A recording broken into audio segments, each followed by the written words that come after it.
the gist, the nucleus of the whole chunk or the paragraph.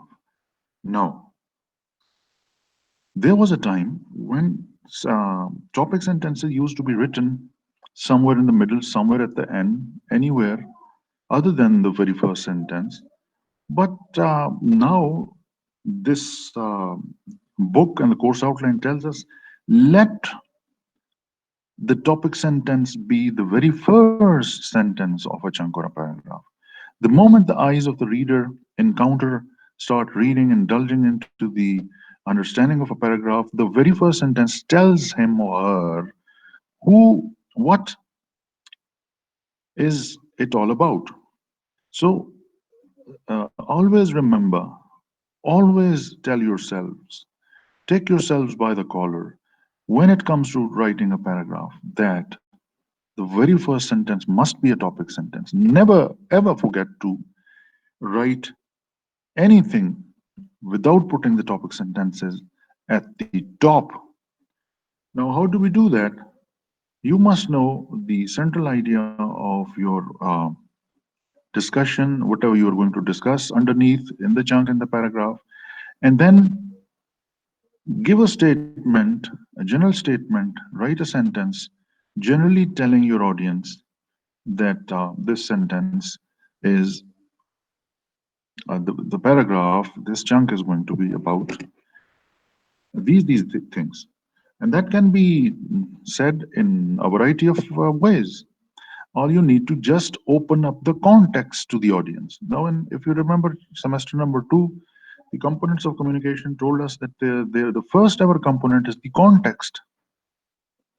We have a context, and we encode that context verbally or in writing, and that context, which was our brainchild as the communicator, be it spoken or written, is conveyed to the other person, and we let the audience know whatever was there in our mind.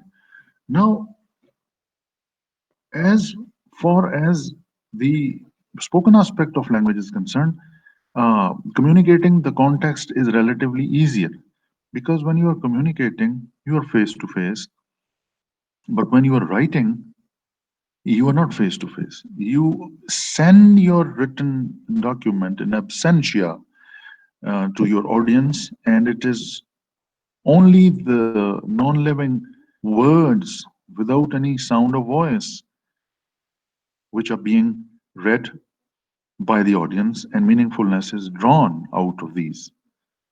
Now, the tools that we are discussing help us overcome the deficiency of us not being with our documents and we are in absentia. So we enable the sentences and the chunks and the paragraphs to be self reliant and self sufficient enough to convey the meanings, the intentions, and above all, that context which we had as writers when we were writing.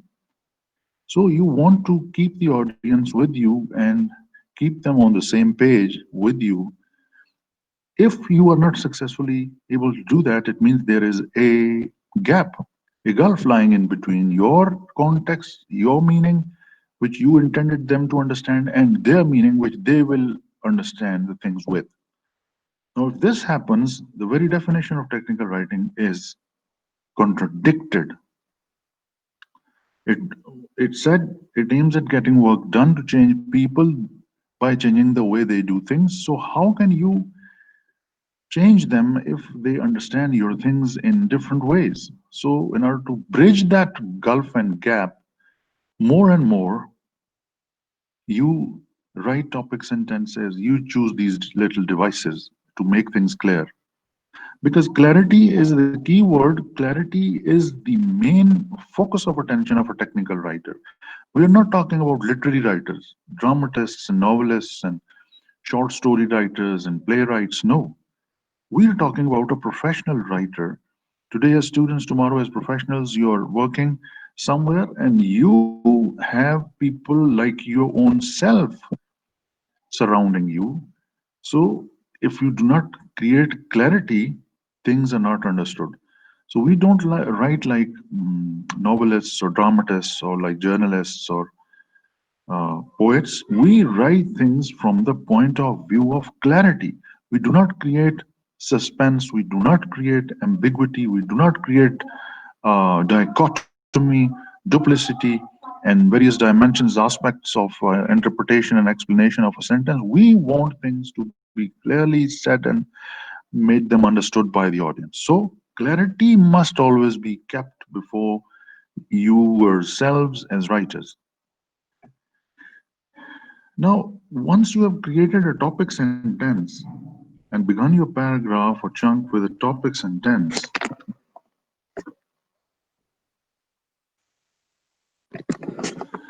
things are easy for you to set the context of your mind and put it into the mind of the audience. Then, what else do you do?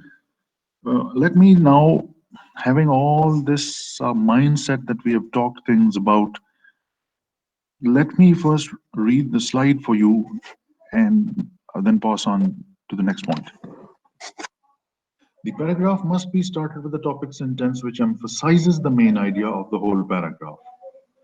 Then we should proceed with the top down approach. Now, this top down approach was discussed by us earlier on in chapter number one. And what is this top down approach? It said always place the most important things first, and then the secondary important things, and then so on and so forth. So, if you see, the most important thing in a paragraph is the central idea, the purpose, the objective of the paragraph. So the purpose and the objective of the paragraph must be contained in the topic sentence, and the topic sentence is placed at the top. So you are also following the second golden principle of technical writing, use the top-down method. One was tell them what you want to tell them first and then tell that thing. You have fulfilled it by putting the topic sentence at the top. The second one was to put the most important thing at the top, and you have done it by putting the topic sentence at the top.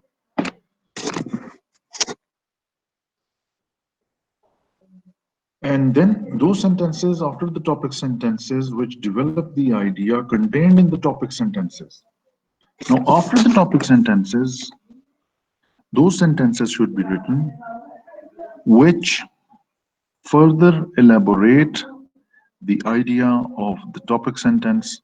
And after those sentences should be written which expand and explain and interpret and further elaborate the idea of the second level sentences, and then so on and so forth. So there should be a top down approach inside a paragraph working.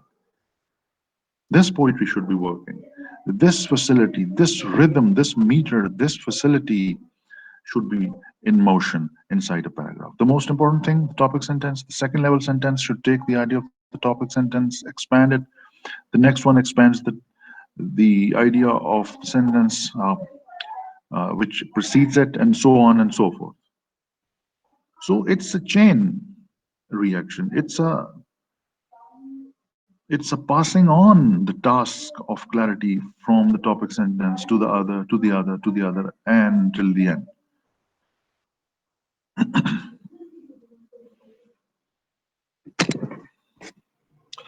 At the third place, those sentences should be written which develop the idea contained in the secondary sentences, and so on and so forth.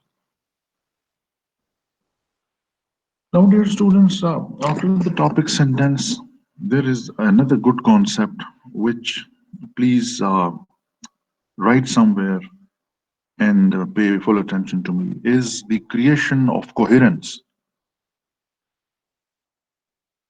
Number one, when it comes to writing clear paragraphs, number one, put the topic sentence.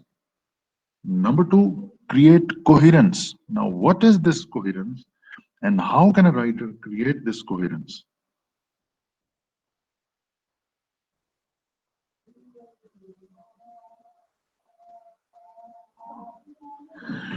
Uh, I remember a subject of science when I was a student. There was a force of cohesion and there was a force of adhesion. Now, forces of cohesion, as far as I remember, and you might know more than me being engineers and science students, that likewise molecules attract the other molecules of their own sort. And there is a force lying in between them called force of cohesion. And addition is the force of attraction between two different sorts of molecules and atoms and things like that. For example, you buy adhesives from the market and it joins two things, and then you drop the drops of water. For example, you see the droplets of water in rain on your windscreen of the car or the vehicle, and they always run down, and while running down, one droplet touches another droplet, and then they touch another droplet, and this is how they merge into each other and form a little trickle down effect, and they come down.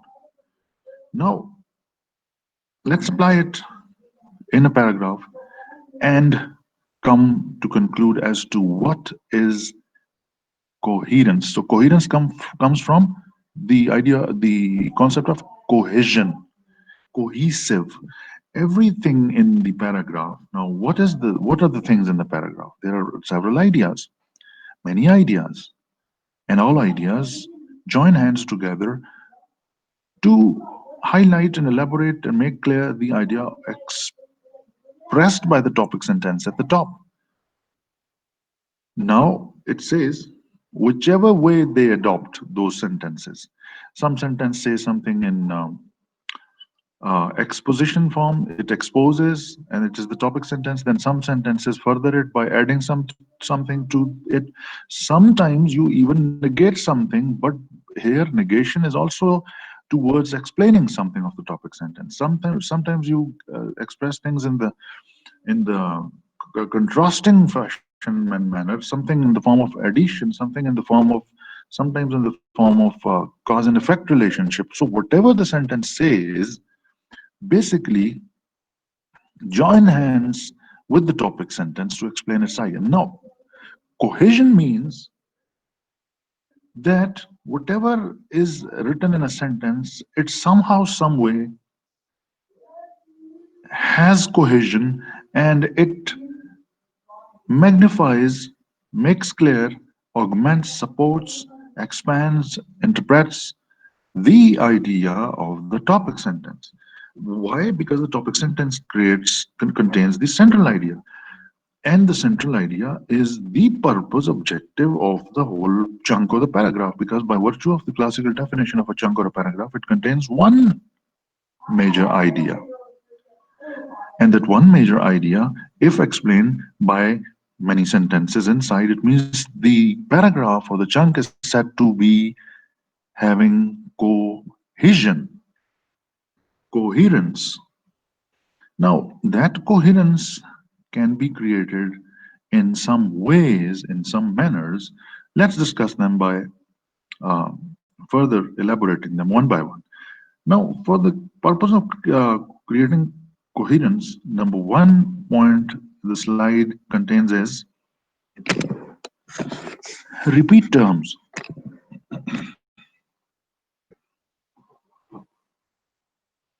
Now, before we read from the slide, let me give you certain examples and explanations from my own side.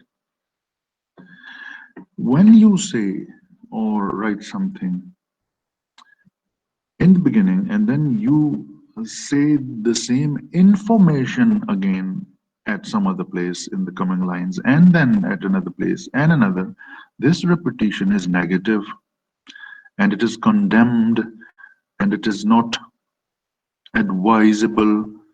Why? Because once you have given an information, there is no need of giving that information again.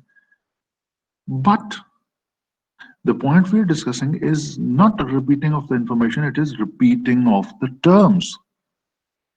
And a term is a jargon, is a technical word which contains some meaning. Because in this world in which we live, every concept, every phenomena, every process, every machine, every part, every philosophy is denoted by a word.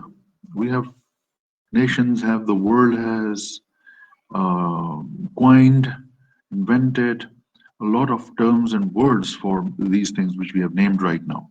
Be it a concept, a phenomena, a philosophy, a theory, a part, a process, anything, a mechanism, anything. There is a word, and that word is called as term or jargon, technical term containing some meaningfulness in it, and it pertains to a specific field of study or field of life. Now, here the point tells us for the sake of coherence, we are being told repeat those terms, not the information, but the terms. So, repetition of the terms reiterates, it re emphasizes, it recalls, it recollects in the mind of the audience the main things, the purposes of the paragraph or the chunk in various sentences. Because a chunk as a paragraph is a composition of various sentences. There may be many, but we have been told that a chunk should be relatively shorter, crisper piece of writing than a traditional paragraph. So, say for example, in a traditional paragraph, if there are 8 to 10 sentences, a chunk will have 7 to 8 sentences. Okay, but for example, we are repeating terms when needed, wherever needed, within those 7 8 sentences. It is considered as something positive. Rather, it is suggested. We are compelled, we are said to use, to repeat those terms because it re-emphasizes, it recreates inside the mind the importance of something which is being discussed. Obviously, that term will be the topic of discussion of that paragraph or something related to that, and being so, it would be important. And if it is repeated, it creates a very good effect. Let me tell you a very general example. Uh, the way there is a concept of hypnosis, some people hypnotize, and when they hypnotize, whatever is their objective, whatever is their purpose, out of that objective and purpose, they choose some keywords and they keep on repeating them so that the listener, the person being hypnotized, listens to them, and in the mind, uh, or in the subconscious at least, or in the unconscious state, it is related to something in the pigeonholes of their memory, and they recall certain things, and they use it as a kind of in a way to have a therapeutic effect on them, and they heal them, or they take certain things out of them which they do not went out otherwise. So I simply wanted to make the purpose and importance of repeating terms, that key terms when repeated has have a very good effect. Now let's read from, like you see in the Quran and Pak, the word or the term used for namaz is salah, and it has been repeated time and again. And the term to give alms to the poor has been used as zakat, and it has always been used as zakat, and it has been used several times intermittently at various places in the holy book. So the key terms and their repetition is a very good thing. So you keep on repeating them. Now let's read from the slide. The important jargons, jargon is a term is a jargon, technical, specific word used in a specific field is called as a jargon or a term.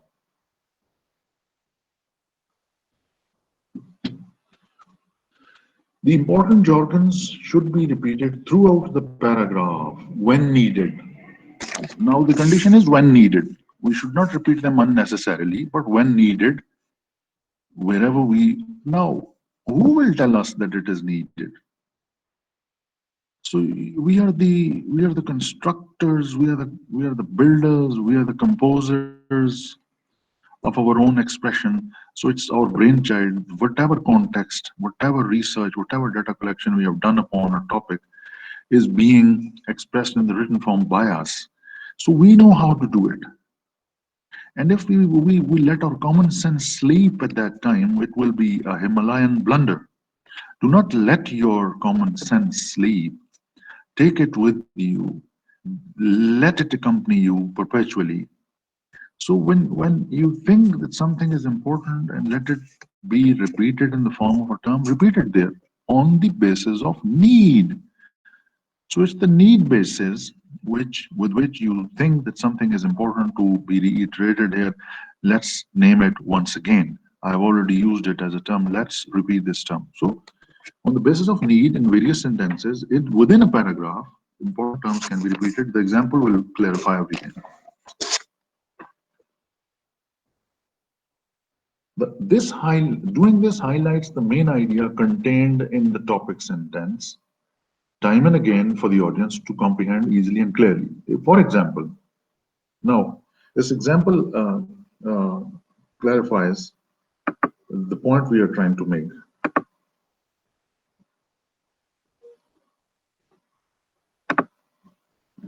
The flywheel,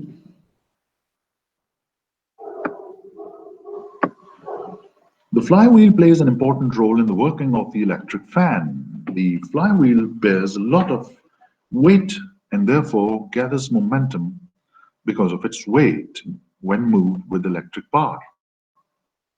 The flywheel is connected with the wings, and the wings also gather the same momentum as is of the flywheel.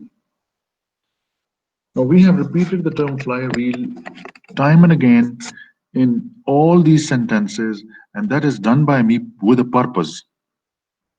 Now, let me tell you one more thing. If it is not from the point of view of technical writing, otherwise they say the general English tells us that this repetition should not be done.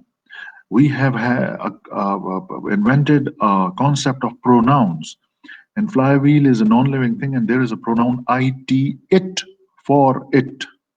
Why not to use it? So in the first sentence, if you have used the term flywheel, the next sentences should contain it for it. Like for example, let me read it in another way by using it. The flywheel plays an important role in the working of the electric fan. It bears a lot of weight and therefore gathers momentum because of its weight when moved with electric power. It is connected with the wings, and the wings also gather the same momentum as the flywheel. Full stop. Now, we said one English is the grammatical correct English, one English is the literary English, one English is the English of the journalism, one English is the language of professional business setup, which we have been discussing in the form of technical writing. Now, technical writing tells us that if you think a term is important, oh, technical writer, if you think that a term needs importance, emphasis, repeat it when needed, where needed, use your common sense. Now, we have been given this liberty, this allowance. We can use it. And I have used it just to highlight to you right now the importance of repeating a key term. And I've done it. So the moment and it's not necessary that in each and every sentence you do it, it is on the need basis. I have used it in every sentence just to highlight the point that I want to make it to you. But all you need to do is need to understand and to adopt is that when needed, where needed, you think it is important here, you can use it. And its use will be highlighting, putting in mind time and again an important thing, an important idea. Now, we have discussed this repetition of the terms under the concept of creating coherence. Please remember, I'll be reminding you. And coherence is a point which basically furthers the writing of clear paragraphs. So, our purpose is to create clarity. and to put into the mind of the reader the important things with clarity, we adopt certain tricks, and this is one of the trick. Repeat key terms. Let's move to the next point.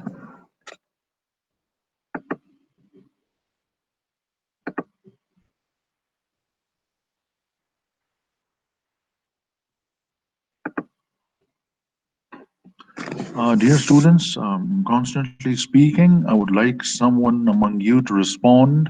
Are you people there? Are you understanding the point? If there is some question, please raise a question, ask some question if there is some ambiguity. Otherwise, I'll be moving forwards. Sir एक question है कि for ji, example जो आप example बताइए, अब आप कह रहे थे ना इसमें हम प्रोनाउन यूज कर सकते हैं, तो फ्लाईव्हील एग्जैक्टली, शाबाश, गुड, अच्छा जी, यस।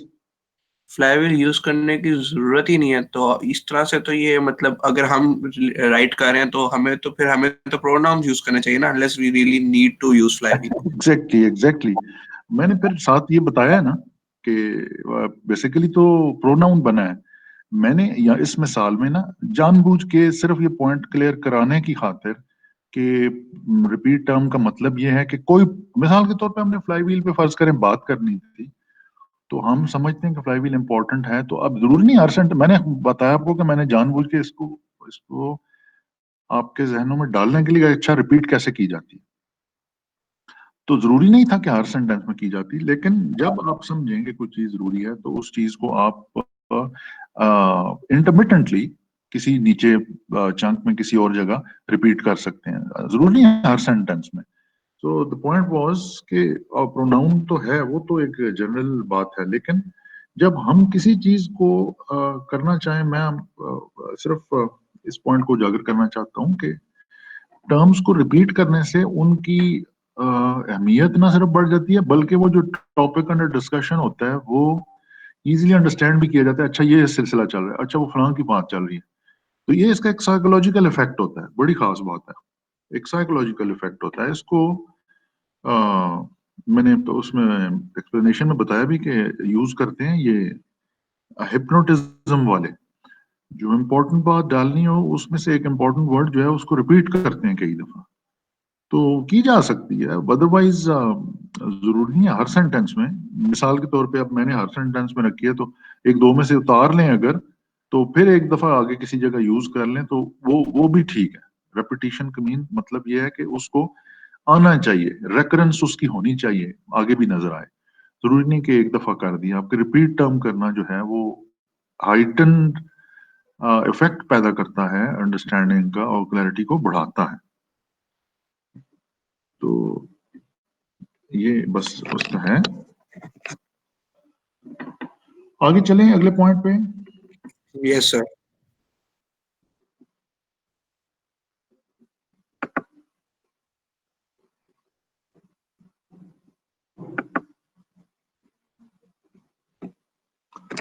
अच्छा जी, अगला पॉइंट, बीच में क्वेश्चन करना बहुत जरूरी है, क्योंकि कई दफा ऐसा हुआ है कि कनेक्शन डिस्कनेक्ट हो गया इंटरनेट का, कोई सिग्नल की वजह से, किसी वजह से। तो मैं बोलता रहा और वो पता चला कि बीच में इतने मिनट जनाब वो आवाज ही नहीं आई स्टूडेंट्स को, फिर कनेक्ट किया गया। तो बीच में एक आध क्वेश्चन पूछ लेता हूँ, पता चलता है कि you are people are there and the connection is intact. अच्छा जनाब, अगला पॉइंट है यूज द डोमिनेंट पोजीशन। बड़ा अच्छा पॉइंट है।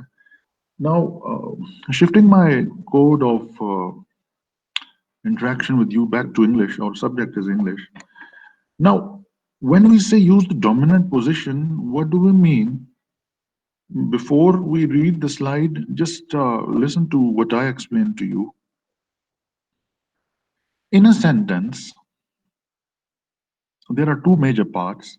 One is the subject of that sentence, and the rest of the portion till the full stop is called as predicate.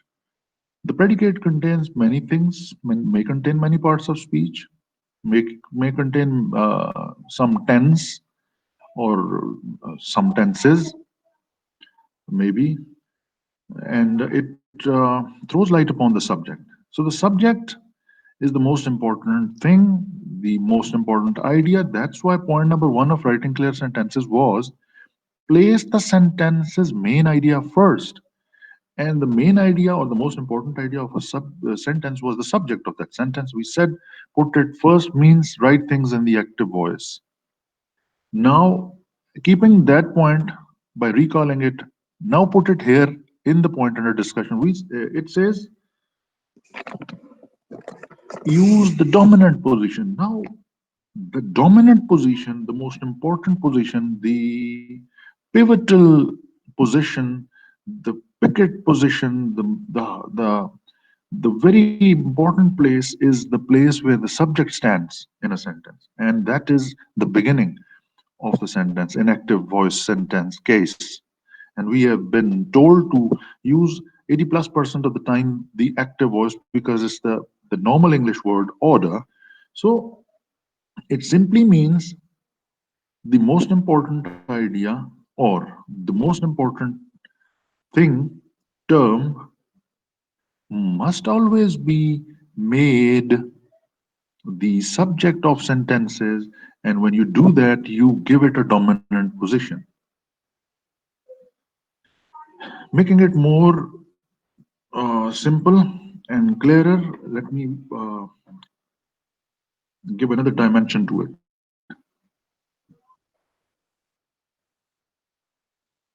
Uh,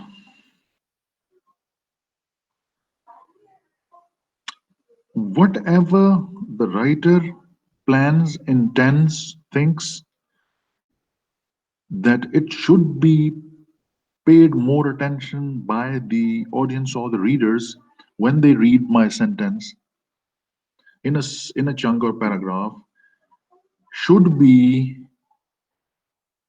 made the subject of sentences or that sentence. When we make something the subject of a sentence, automatically that thing becomes important by sitting at a dominant position.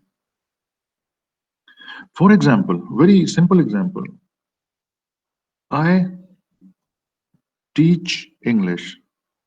We study English, technical writing.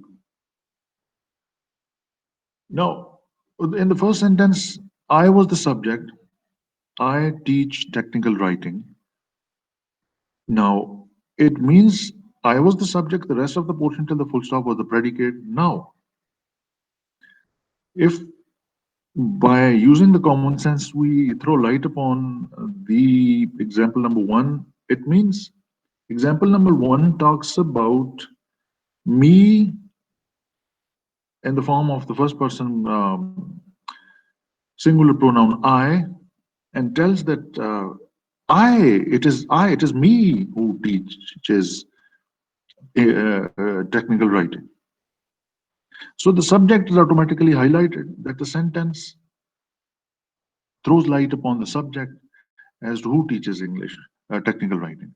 But if, and the second sentence, we study technical writing. Now, if we reverse it by converting it from the normal English word order into the passive voice sentence, we bring the object of these sentences at the places of subjects. That means in the beginning, that means in the dominant position, because we have said that the place of the subject is the dominant position, the most important place, as if we make them sit in the first row of the sofas reserved for the VIPs in a function. So if you make me sit on the front seat, you make me important. If you make some uh, person who is not even literate and who is not even a teacher at the first row, you make him look like important. So it's not the personality, it's the place in our case of discussion. So the subject where it is placed is in the beginning. So in the beginning, whatever thing will be put by a writer will get an important persona, a personality, and a position. Now, when we write something in the passive form, look the subject, which was the most important in when it was in the active voice, becomes less important in the passive voice. It goes at the place of the object, and the object comes at the place of the subject, and the object starts becoming in the limelight of attention. And the object of the active sentence in the passive sentence becomes at a dominant position. So it is automatically highlighted. Like we study technical writing. Reverse it. Technical writing is studied by us. So look, I have even read technical writing by a little bit of stress and emphasis. Technical writing is studied by us. And us goes in the background because it goes at the end, and the most important dominant place has been assigned this time to technical writing. So automatically it is highlighted. Now, the point we want to make from these examples is,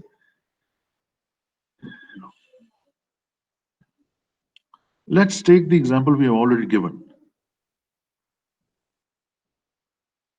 You have written a sentence in which you say, let me go to the previous slide just to prove the point that we are discussing on this slide, right? I'm going back to the other slide because there is an example written over there.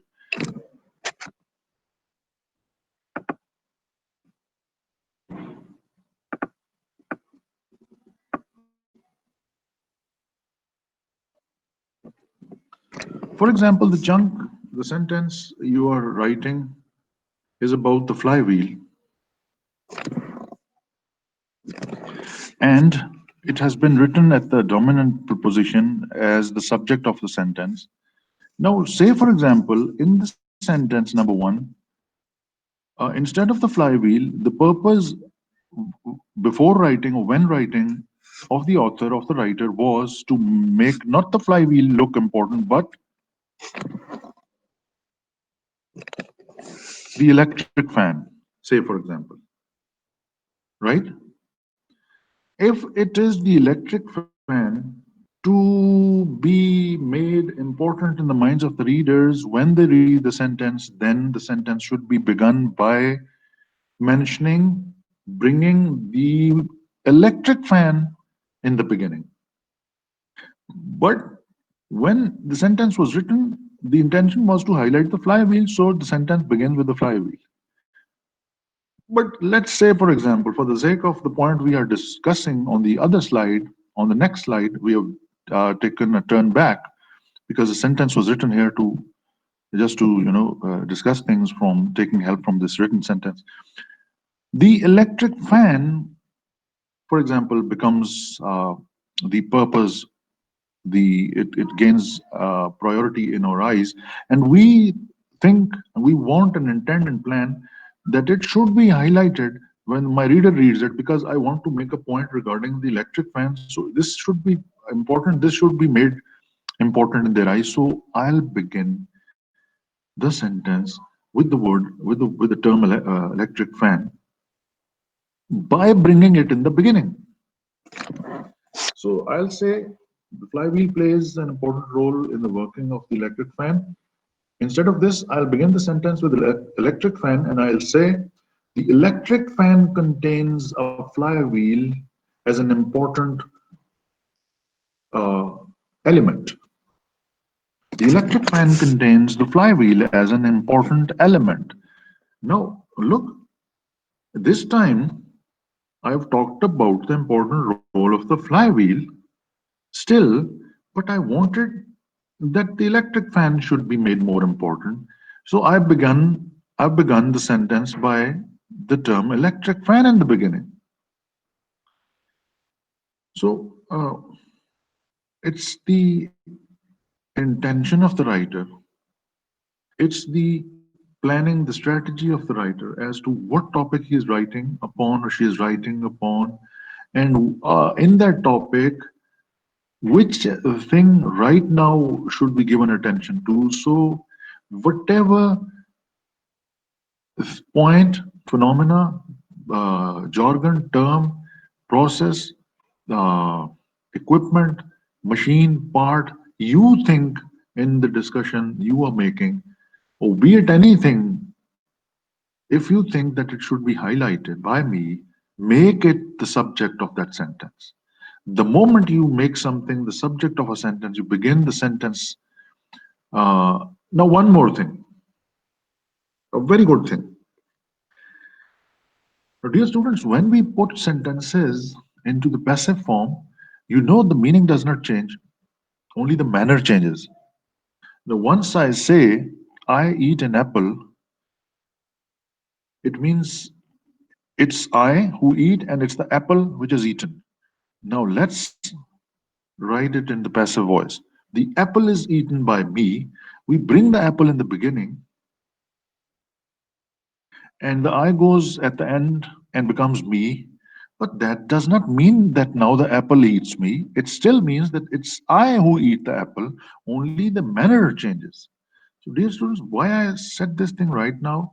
Because when you change the manner and give something a dominant position, it will not change the meaning. It will only add importance to the thing you have put in the dominant place. So, whatever you want to highlight, give it a dominant position. Start beginning sentences with that thing by bringing it at the place of the subject. That's the bottom line of our discussion of this topic.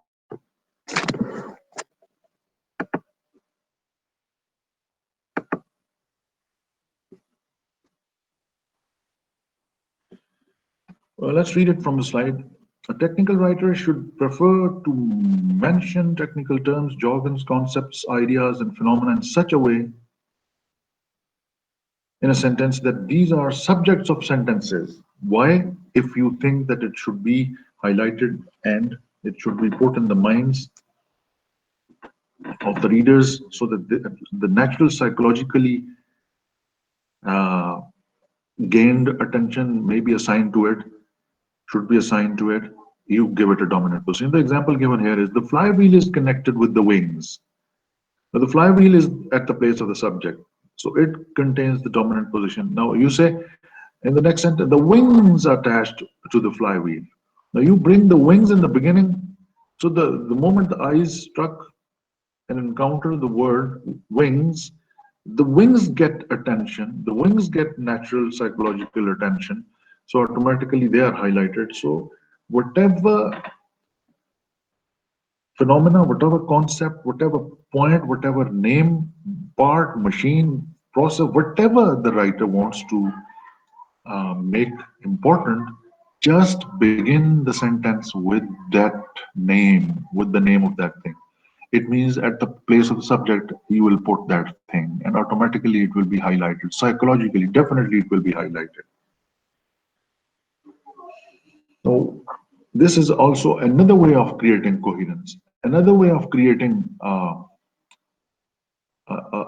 equilibrium, an attraction, a stability, a bonding in between various ideas which run through sentences and paragraphs.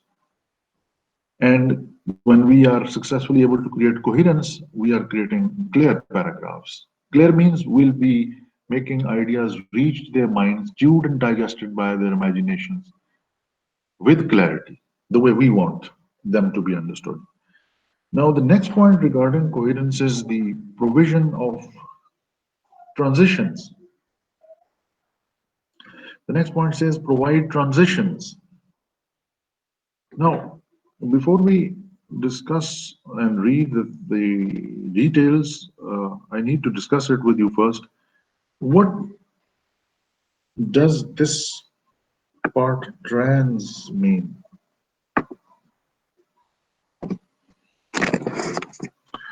Trans means from one into another. If it is translate, it means from one language to another. If it is transport, it means from one place to another. If it is transparent, it means from one side of a membrane or a thing to the other. If it is transformer, it means from one shape, from one condition to another. If it is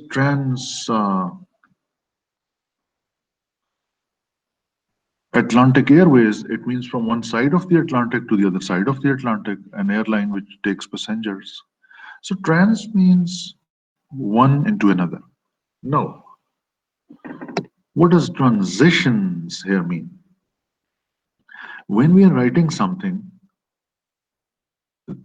we have a chain of thought, and in the pursuit of a chain of thought, we have been composing certain sentences inside a chunk, and then a time comes when the fourth, fifth sentence, or the second sentence, or the third sentence, or anywhere, there is a change of thought.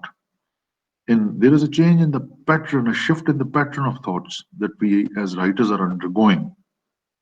Now we know it, but if we express them directly then and there, the moment they occur inside the minds, our minds, when the reader will read it, the reader won't be able to create the linkage.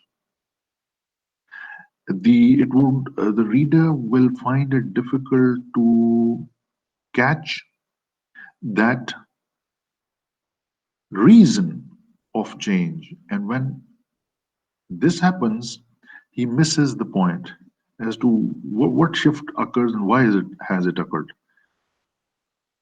So a link must be given, should be given, preferably in between two varying ideas whenever the shift occurs in the patterns of thought. So that shift of thought has been defined by the authors in the following manners. One shift may occur, which is called as sequence. One is addition, one is contrast, one is cause and effect. Now, when there is sequence, we say things in a sequence, and the shift occurring at that time is not the shift in the real sense of the term, but it is in furtherance of one and the same thing, turn by turn. So, if we want to mention things in a sequence, then sentences may be supported as in the form of links in between sentences by words like first, second, third, next. Like, for example, I went to the university early in the morning. First, I let my body temperature checked. Then I entered my corridor to reach my class. Secondly, I had to mark my attendance in a register. And then I met my class teacher, stayed there with him for good 2 hours. Next, I moved to my HOD's office where I had a meeting with him, full stop. So if something happens in the form of a sequence of a series of actions taken not heterogeneously but homogeneously in one and the same direction, in one and the same manner, in furtherance of one and the same thing, it means it's a sequence of events. And when we put the transitions like first, second, or firstly, secondly, thirdly, then, and next, it gives a good cushion, it gives a good linkage, it gives a good connectivity between two ideas that, okay, whatever is going to come after it is in the form and will be in the form of a sequence. There's no shift uh, otherwise, it's in the same manner. So the understanding is augmented, facilitated, and equipped with a kind of a little bit of a facility. Then sometimes we add something to the meaning of the previously said things, and we say sentences which contain meanings which add to the previously written things. So let's read the addition. Sometimes when we want to add meaningfulness or information to the existing context or topic, we should use transitions like and, also, moreover, furthermore. So look, I'll say something and in the form of addition to the previously things. Students have been fully informed, completely informed about taking precautionary measures against COVID 19, full stop. Moreover, the moment the word moreover comes, mazid bar in Urdu we say mazid bar means in addition to it. The moment a transition moreover, furthermore comes, it simply makes the mind think that the coming sentence will say something which will be in addition to the previously said thing. That there's not something coming in the contrast or in the cause and effect manner, but in the addition to whatever has been said already. Moreover, they've also been informed to keep a 6 feet safe distance from each other. Full stop. Furthermore, the use of sanitizers and wearing masks by covering the nose and the head completely has been emphasized by the management. Full stop. So, look, moreover, furthermore, and things like that make the mind, even you do not say the things after these transitions, still the mind expects that the thing, when it will come, will be in addition to the already said things. So, look how it guides in the written form to the reader as to what will be the pattern of the thought contained in the next sentence and the coming sentence. So, creating these little bit of facilities, like for example, we are traveling. Now let me tell you a real life story. I was living in Abbottabad, uh, and some relatives came to meet me, and those relatives were coming for the very first time. So they took along with them a boy of the family who had been there at my place already, and he knew the exact location. So they were traveling, and when they were about to reach, that boy instantly shouted, "Take a right turn, this is the road which goes to their house."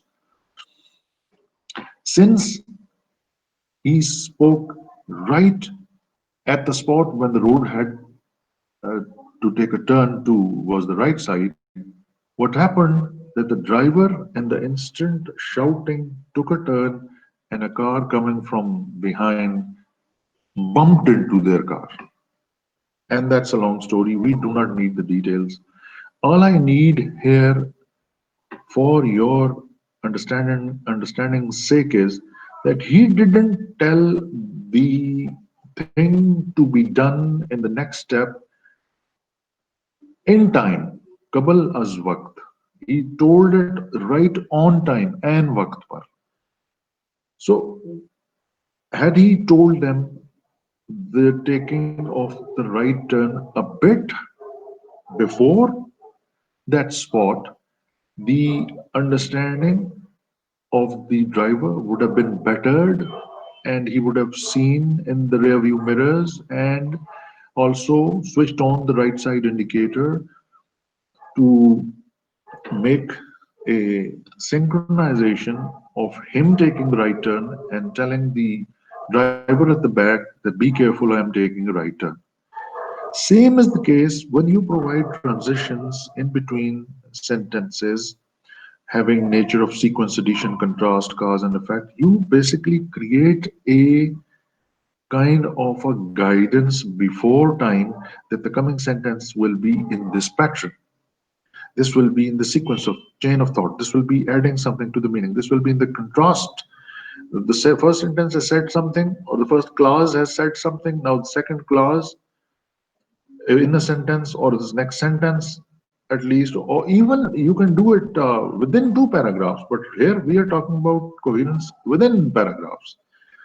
So you create a good linkage, you create a kind of facility with which the mind gets prepared before really encountering the next sentence as to what will be the next sentence about, in which pattern of thought will the next sentence convey things to me. So a little bit of preparation and then the thing, a little bit of preparation and then the sentence.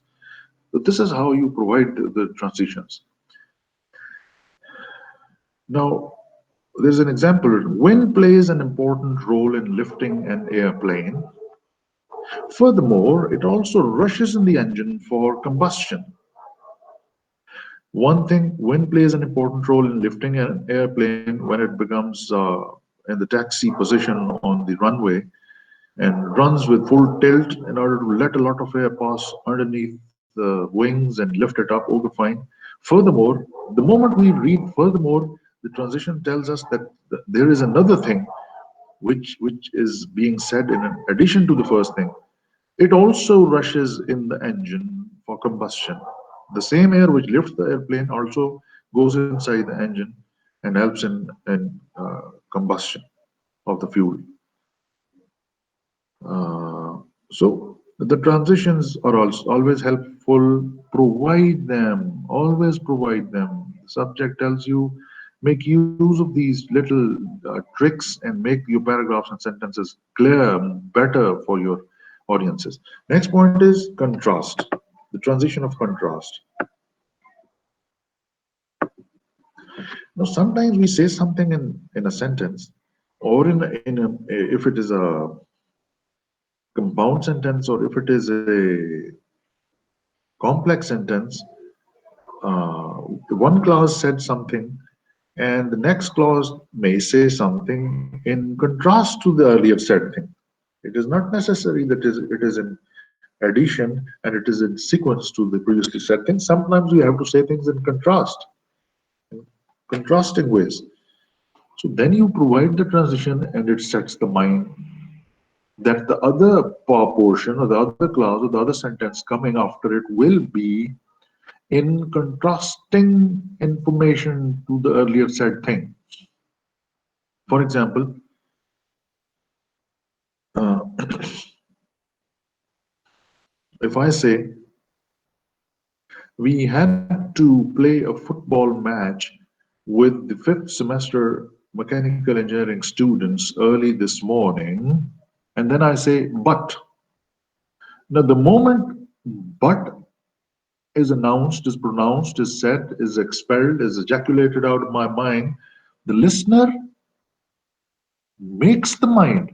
Okay, even if I had not yet said the things to come after it, still it has prepared the mind that, oh, something has gone wrong. We had to play a match, but now something must have happened in a contrasting manner. So we cannot play the match, something wrong has occurred. So it prepares the mind, even if I have not completed the sentence. Similarly, if I say, however, taham, albatta, it changes the scenario. It sets a context in the mind that, oh, now the thing coming will be in a context that is opposite to the context set in the first part, in the earlier part. So transition helps it.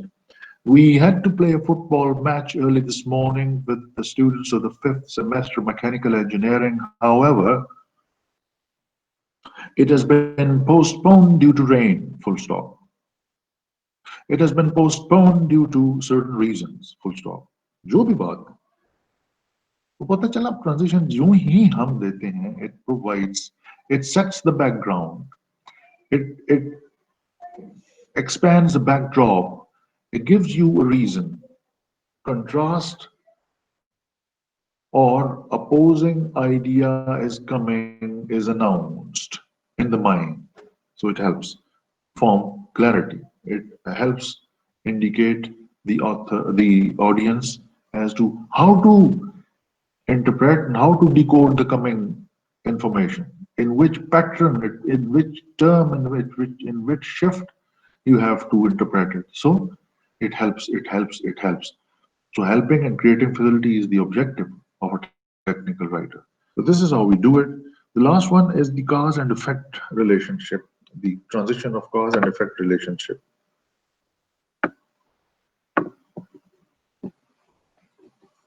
If the writer is mentioning certain things which are going to create some results, then such a context needs to be expressed with the help of thus, therefore, so, hence. Well, there are certain things which we often express first because these things are the reasons of the things coming after them. So they serve to be the cause and their effect has to be mentioned after it. So there is a turn. If in this term, in this spectrum, we have to express things and write things, we have to mention the transitions of contrast, like thus, therefore, so, hence. For example, taking the previous example, since it has started raining,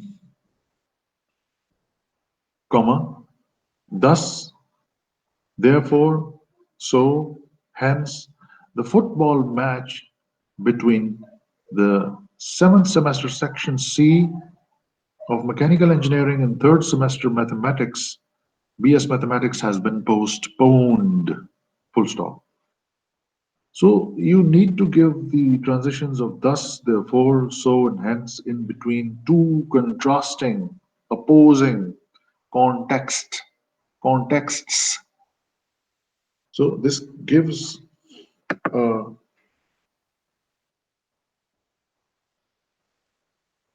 a reason of the coming thing in the form of effects, and the cause is at the back.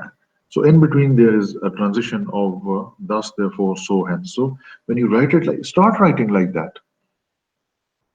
Have in your mind context of sequence, have in your mind the context of addition, contrast, cause, and effect, and then write two sentences on these, three sentences, and you'll enjoy and you will think it more effective and in controlled way.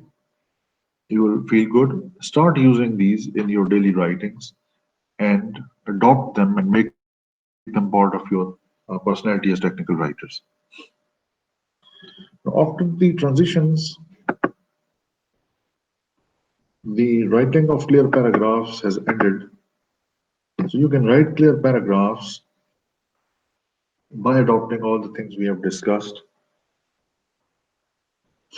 And this is the second point, second major point of uh,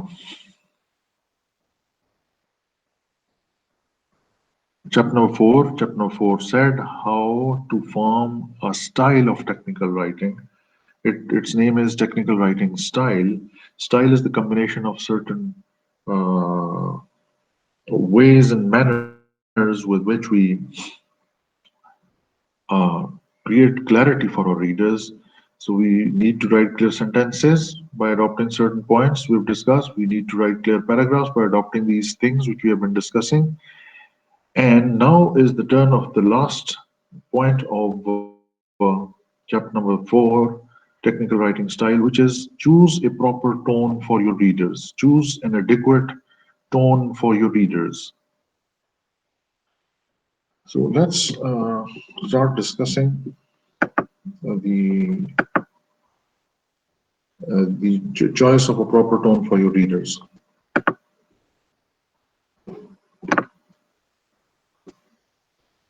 Dear students, are you there? And is it clear whatever we have discussed so far?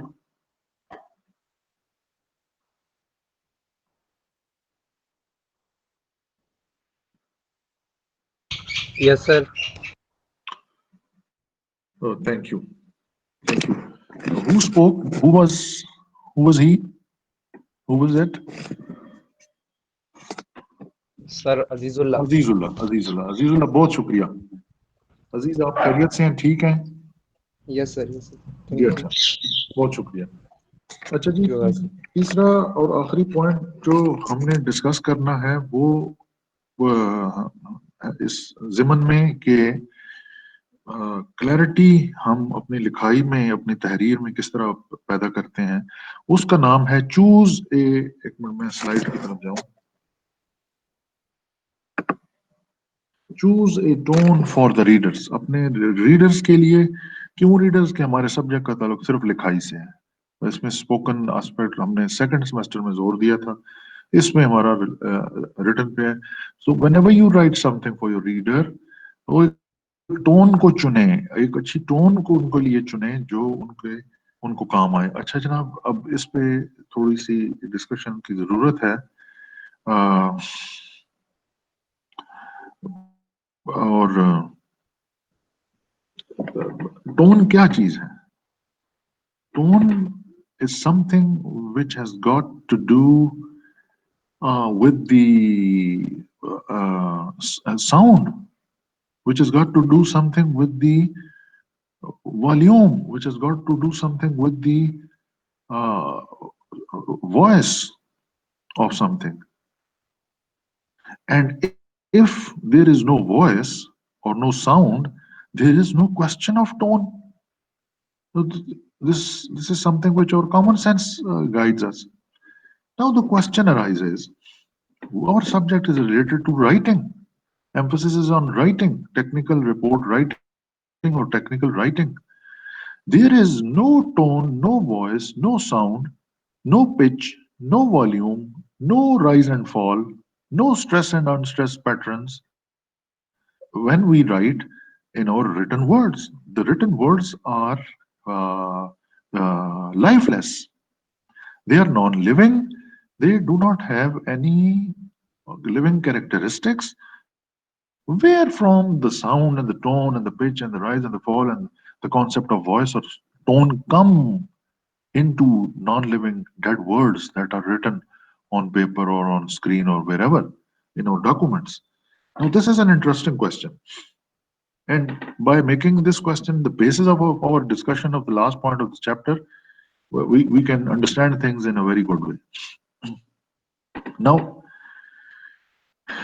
the point is, dear students, that when we are talking face to face, when we are discussing things in spoken communication, we are making use of our gestures, our facial expressions, our eye contacts, and there is definitely a tone and a pitch and a voice and a volume and a rise and a fall and a stress and an unstressed pattern in the voice which reaches the ears.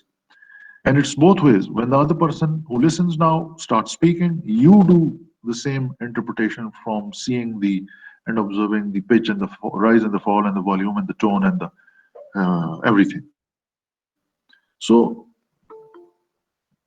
their comprehension is relatively easier when communication is face to face. But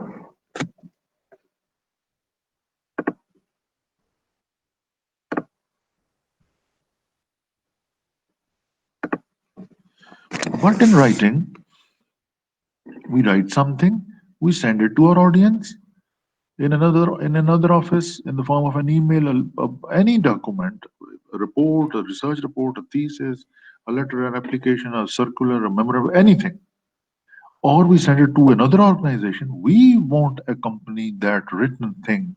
We won't take that thing along, and we won't stand alongside the audience. And when he or she starts reading, we won't interpret our own written thing कि जनाब इसको ये जो line है ना इसको आपने यूं समझना है। नहीं, इसका मतलब जब मैंने लिखा था तो मेरा यूं था, आप इसको यूं ही समझिएगा, कुछ और ना समझ बैठिए। We won't be present there along with our document. और तो टोन भी नहीं है, वॉइस भी नहीं है, साउंड भी नहीं है, कुछ भी नहीं है, तो फिर इसका मतलब है कि रिटर्न कम्युनिकेशन बेचारी थोड़ी सी मजबूर है। रिटर्न कम्युनिकेशन में थोड़ी सी कमी है। और वो कमी क्या है, यही जो हमने डिस्कस किया है। तो इस कमी को पूरा हम कैसे करते हैं? हम ये जो अभी आगे डिस्कस करने जा रहे हैं, 4 टोन्स हैं जो टेक्निकल राइटर यूज कर सकता है अपनी राइटिंग में, और जिनको यूज करने से वो टोन जिसकी हम बात कर रहे हैं कि वो फिजिकली तो मिसिंग है, आवाज, पिच, साउंड, वॉल्यूम ना होने की वजह से, लेकिन हम वो ला सकते हैं, वो वाला इफेक्ट हम ला सकते हैं। क्योंकि देखें, उसकी जरूरत है वो बहुत सारी चीजों को समझने में, एडिक्वेटली उसको मौजूनियत बख्शने में उसका रोल है। So, dear students, the concept of tone in writing does exist. Uh, uh, in speaking it is very much there. It is conspicuously, eminently there. But in writing, it does exist. How do we produce it? How do we create it? How do we make use of it? Is the purpose of our discussion now. And it's the last point of our chapter. We have studied the concept of voices, active voice and passive voice. And we have discussed it in our colleges and schools and even in university first semester. Why? Have you ever pondered? Have you ever contemplated, thought to yourselves, or asked a question to your teacher? What is the purpose of this concept? The purpose of this concept, dear students, is that we need the tone or the voice in written aspect of language, because the actual sound is missing in the written form, and it does have its own implications, its own effects. So in the very first point, how to write clear sentences, the first three four points were, let me remind you, put the sentence's main idea first, use the normal English word order, use the active voice, and number fourth was use passive voice if and when more accurate. So these first 4 points were basically about the tone and the adoption of the correct voice when needed, where needed. We said 80+% of the time you must prefer to use the active voice, but when the need arises, use the passive voice there, because at that time it will be more accurate and effective. And we discuss certain uh, uh, requirements, needs, conditions on the occurrence of which we will be preferring to use passive voice over the active voice. We have already done that. But right now, just reminding you to understand this concept of tone, that tone has its own uh, importance and vitality. You are confident, sometimes you are not. When you know something perfectly, you have researched upon that thing, you have done a project, a research, and you are writing a thesis or a report, a project report, whatever, you are confident. Whatever you have done was a research, fact finding. You have collected the data. Are now composing a document upon it. The format of it will be of obviously of a report. There'll be a title page, and there will be a table of contents page, and there will be chapters and introduction section and this section, that section. But in it, you will write paragraphs and you will write sentences and you will compose a lot of things. So you need to adopt a tone in it, which we are talking right now about. So since you are confident that you have launched a research and the fact finding has been very relevant, and it's now time to express it confidently to my supervisor, to my audience, uh, foreign or internal or whatever. So you will have a tone displaying confidence that you have done things with a credible approach, and you are now saying things with full responsibility. Now, what voice will you adopt at that time? In your sentences, which voice will you adopt to show, to display that confidence? Obviously, active voice. Active voice shows confidence. We have already discussed it, that active voice shows confidence. But there are times in life, it's not that you will always be writing reports which will be research based. When you become professionals, you write things in a day to day routine to your colleagues, to your seniors, to your subordinates, to people working in other organizations, which may be some related to some day to day matters, affairs. So it's not that you will always be expressing research based facts. And there will be times when you need to use the passive voice because the communication situation will be demanding it from you. If you, let me remind you, the reasons of using passive voice. When you have committed something that has created a negative communication situation, you need to be apologetic. You need to express something by being at the back foot. Now, here, active voice will not be suitable. Here, passive voice will be more suitable. So, we have known the voices in just two ways: active voice and passive voice, active voice and passive voice. But I have to mention them because we will be using them here in the concept of the tones as well. There are four tones. So now let's, by having the mindset which we have talked about and formed our mindset, now let's discuss the tones by reading it from the slide. The tone is the emotional attitude of the writer towards the audience. Now, this is the definition given by the authors. Killingsworth and Gilbertson are the authors of this book that we are studying, and the outline and the topics have been chosen from it. The slides have also been made upon it. So they have said that tone is the emotional attitude of the writer towards the audience. Now, if I may help you recall, which chapter number one, which said, use plain and objective language.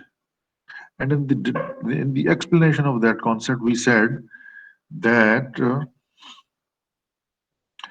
uh, the writer should write in such a way that he should or she should not prompt the audience or the readers to take emotional decisions or to take decisions under sentimental influences.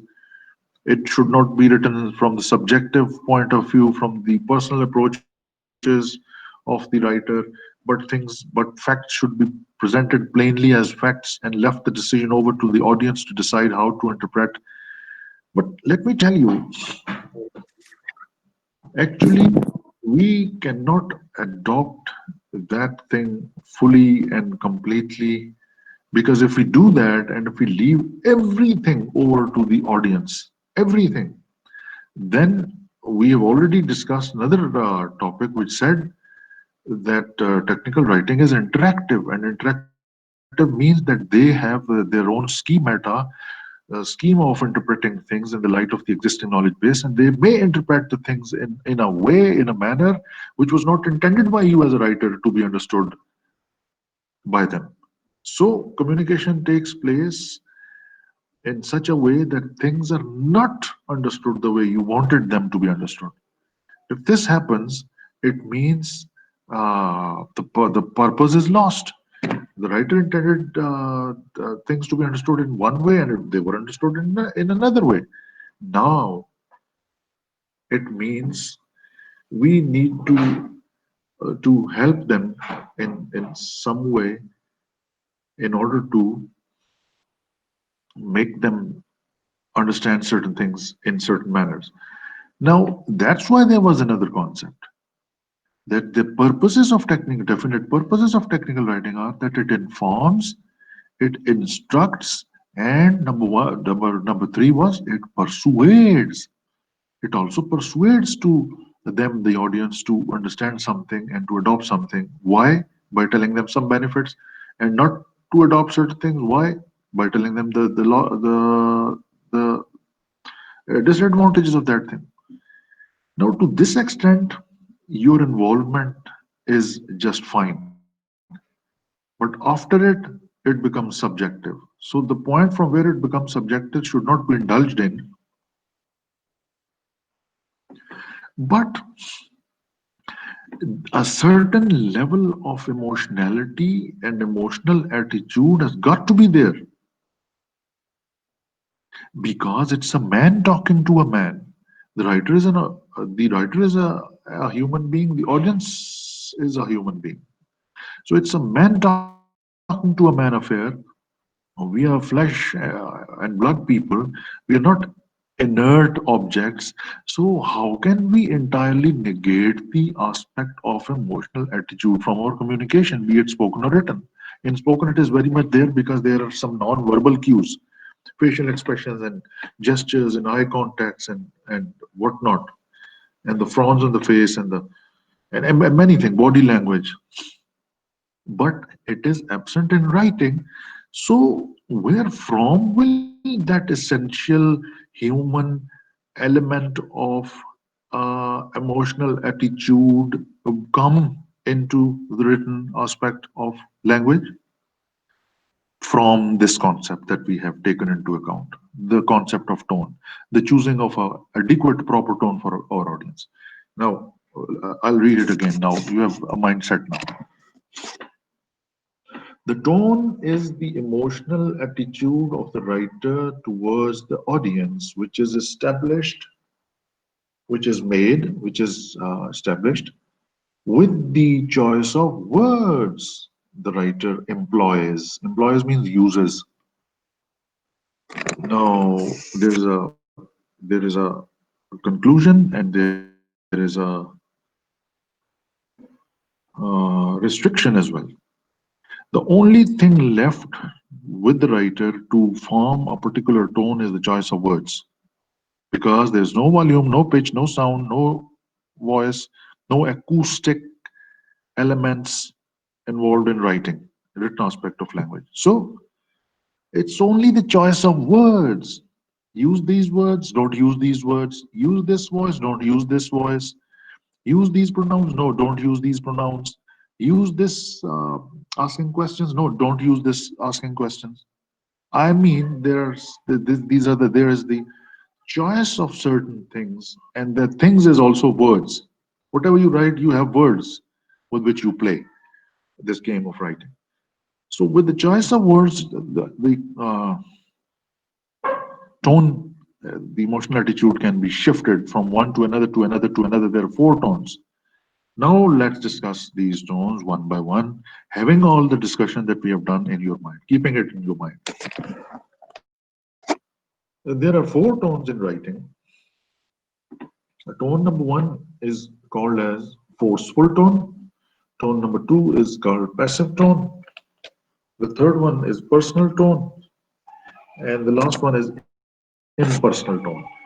Personal is the opposite of impersonal, vice versa. Impersonal is the opposite of personal. Passive is the opposite of forceful. Forceful, it means will be having something in the form of active voice. So forceful is opposite to passive tone. One more thing from personal and impersonal, keep it in mind that personal tone is informal. Please remember, forceful tone and passive tones both are formal, but personal tone, because the very name tells us that personal means more akin to more equating itself to more close to subjectivity. So something which is closer to subjectivity becomes personal. So it means it is informal. There is less degree of formality in personal tone, and impersonal tone contains more degree of formality, and it is less subjective, means it is more objective, right? So out of these four tones, forceful tone, passive tone, and impersonal tone may be, and they're highly likely to be formal. But personal tone is not formal. Personal tone has a certain level of subjectivity and has a certain level of informality, not formality, informality. Anyways, keeping these things, let's proceed. Let's discuss this tone number one, which is forceful tone. And the name is self-suggestive. Whenever you read something, read the name, pay attention on the name, because name is a heading. And you know that heading contains the central idea, the core, the crux of something, central idea of something. It tells you what it is about. So forceful tone means there is some kind of force in it. And force is always exerted by those who have got power and force to exert. It means forceful tone is more suitable for people in authority Forceful tone is suitable for those who, in the hierarchy of an organization, are in the upper stratum, upper layer, upper management. So, in the flow of communication, if you please remember the second semester, there was downward communication coming from the high ups. It trickles down, comes from the high ups, from the seniors to the juniors, and there is an upward communication in which things are said by written and sent by the junior subordinates to the upper strata people. Stratum is layer, strata is the plural of it, layers. If you divide the organization in hierarchical progression, you have a top level manager and then some under him and then some under him and so on and so forth. There is a workforce. The bottom line is a lot is more in number, so it's broader, and you go upward, it becomes narrower because at the top there is only one person. So it forms a pyramid, a structure of a pyramid. So in the pyramid, in the hierarchy of an organization, and it's not that you only need to know the hierarchy of your own organization only. You need to know the hierarchy of the other organization's audience to whom you are communicating and writing, because you are communicating,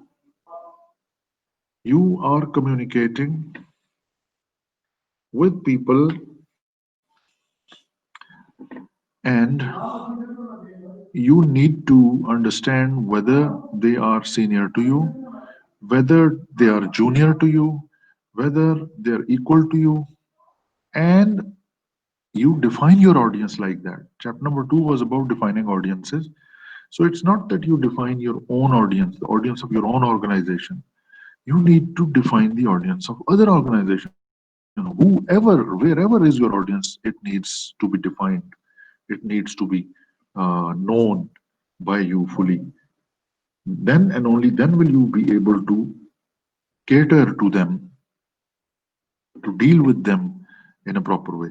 So, forceful tone by its name suggests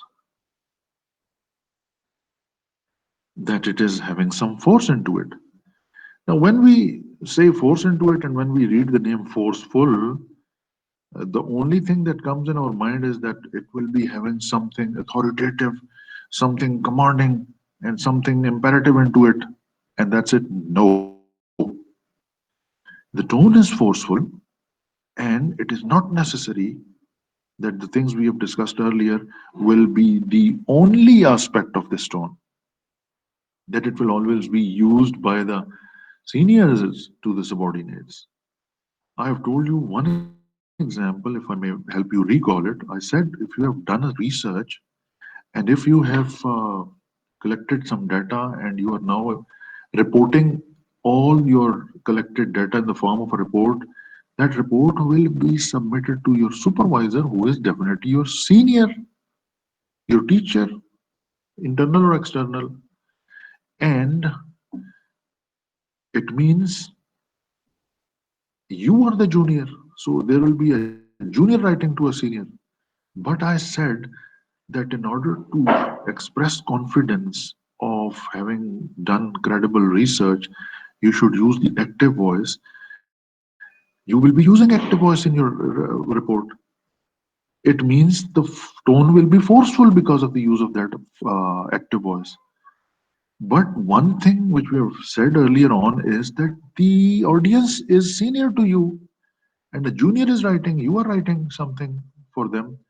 So the need in the light of the common sense was that passive tone should have been used because it's an upward communication. A junior will be writing to a senior. However, now I'm using the transition of however. It means the contrasting things are coming. However,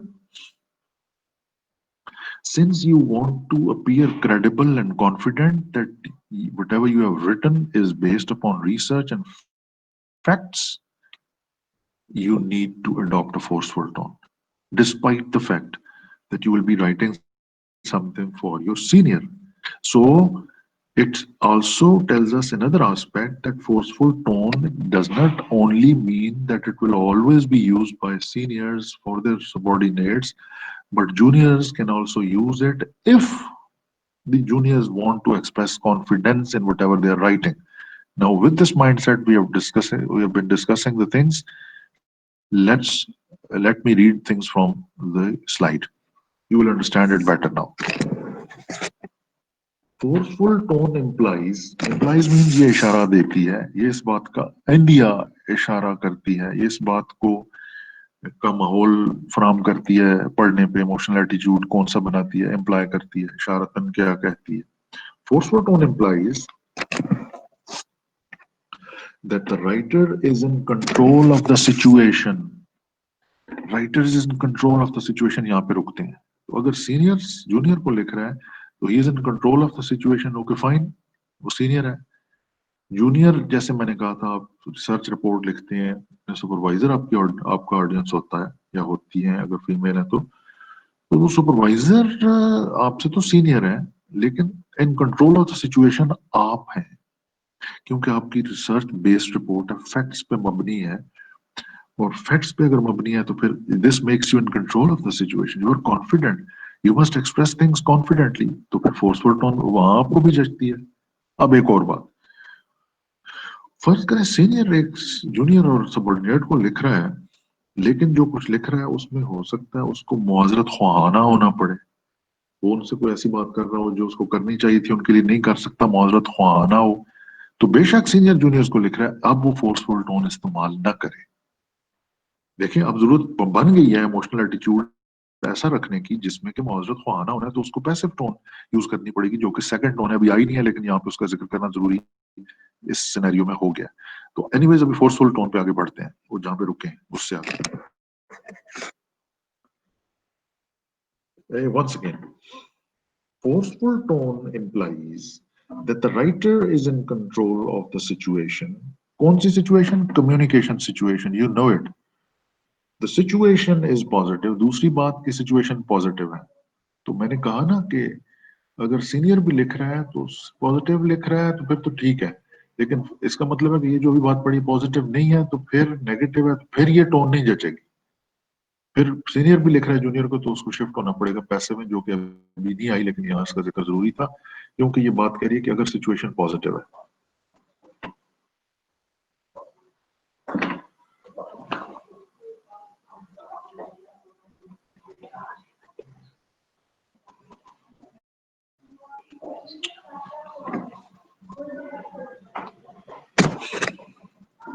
So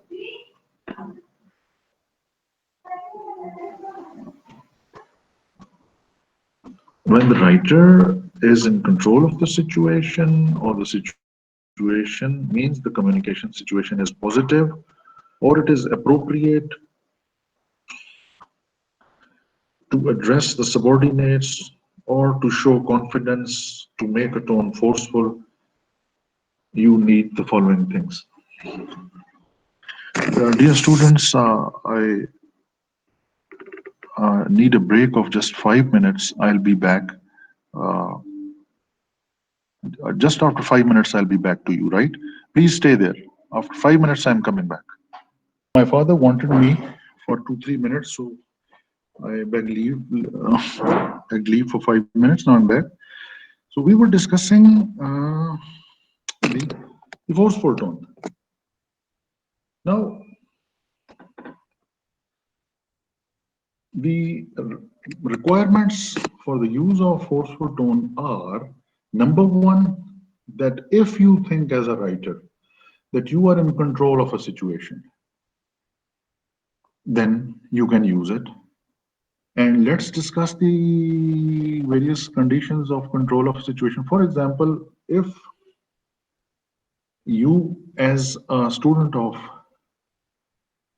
say 8th semester have written a final year project and it is research based and you have to submit it to your supervisor, although physically you are junior to your supervisor, but you are in control of the situation. You have done everything with research and fact finding, and You have to express things in confidence, in a tone that displays confidence. So your tone should be forceful,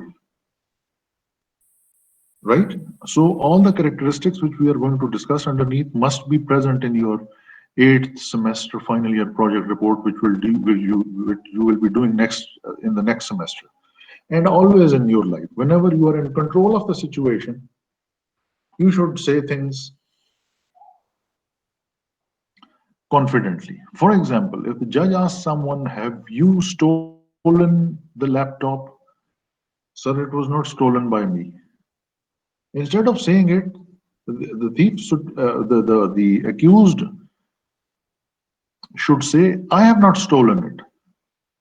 Because if he wants to express confidence, he should say things in the active voice. So saying things in the passive voice itself is an indication that the person is not in control of the situation. So whenever you are in control of the situation, dear students, use the forceful tone. The characteristics will be discussed afterwards. Second, the situation is positive. Whenever the situation is positive, use the forceful tone. Normally, it is appropriate to address the subordinates normally, but I told you sometimes it is such that despite the senior being a senior is not in control of the situation, or he is or she is not having a situation which is positive in nature. If that is the case, he'll be shifting the tone, written tone into passive. But if not, then forceful tone is right. Now, in order to adopt a tone, make a tone look forceful, what do we do in writing?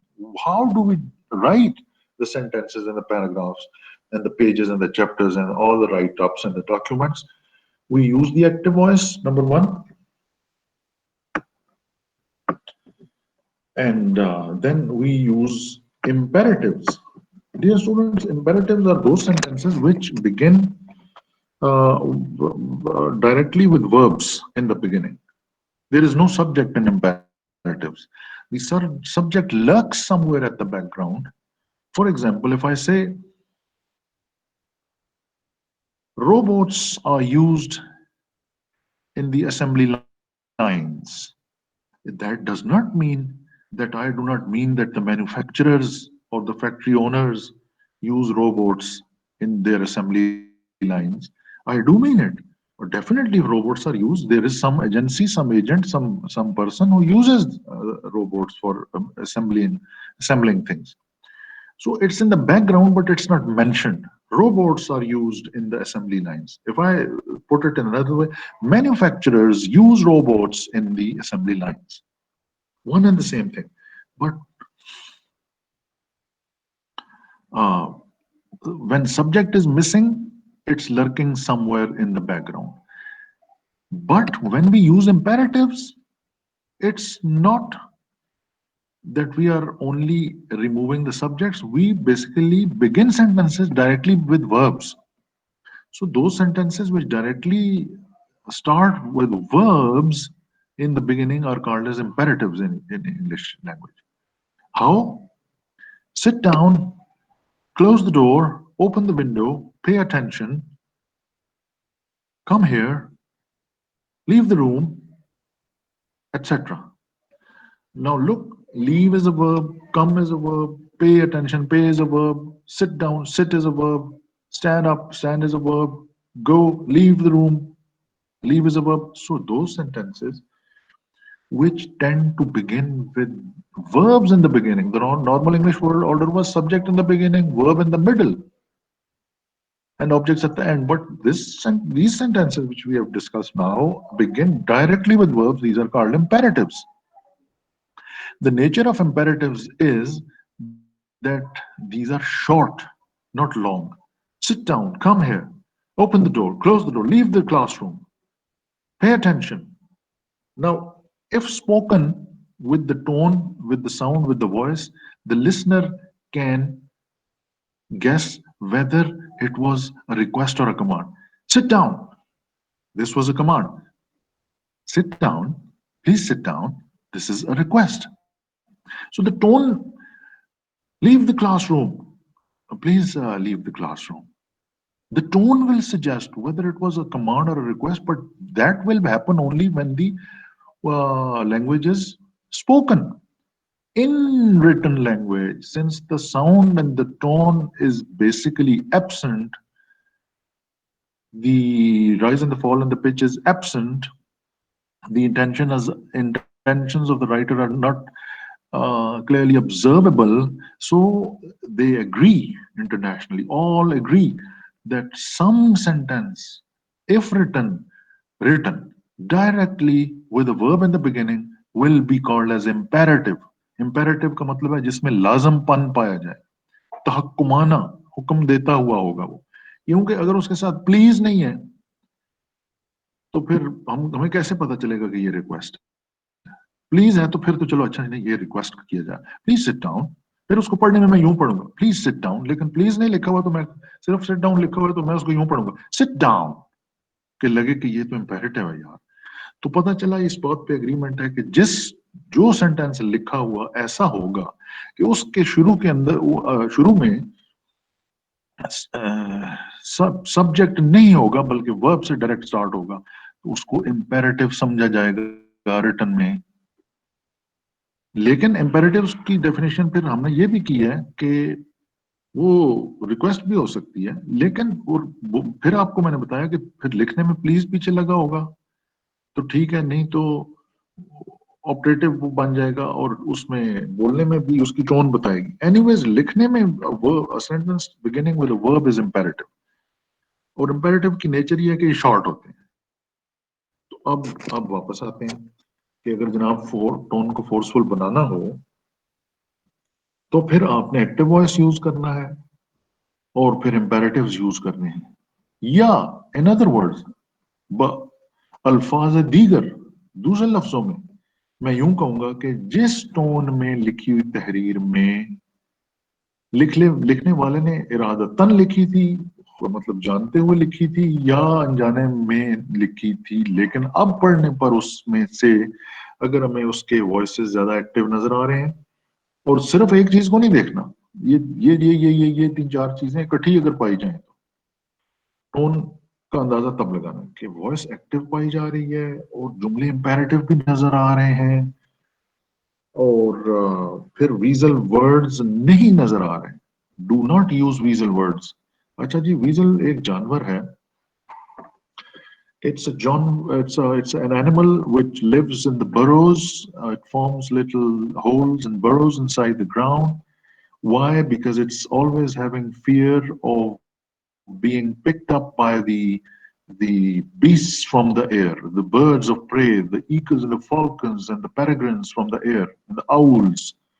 So it always goes after eating and searching for food. It runs, or in the form, in the situation of danger, it runs and enters the burrows and remains mostly under the ground inside the burrows. So it means something which is hidden, which keeps hidden, is weasel.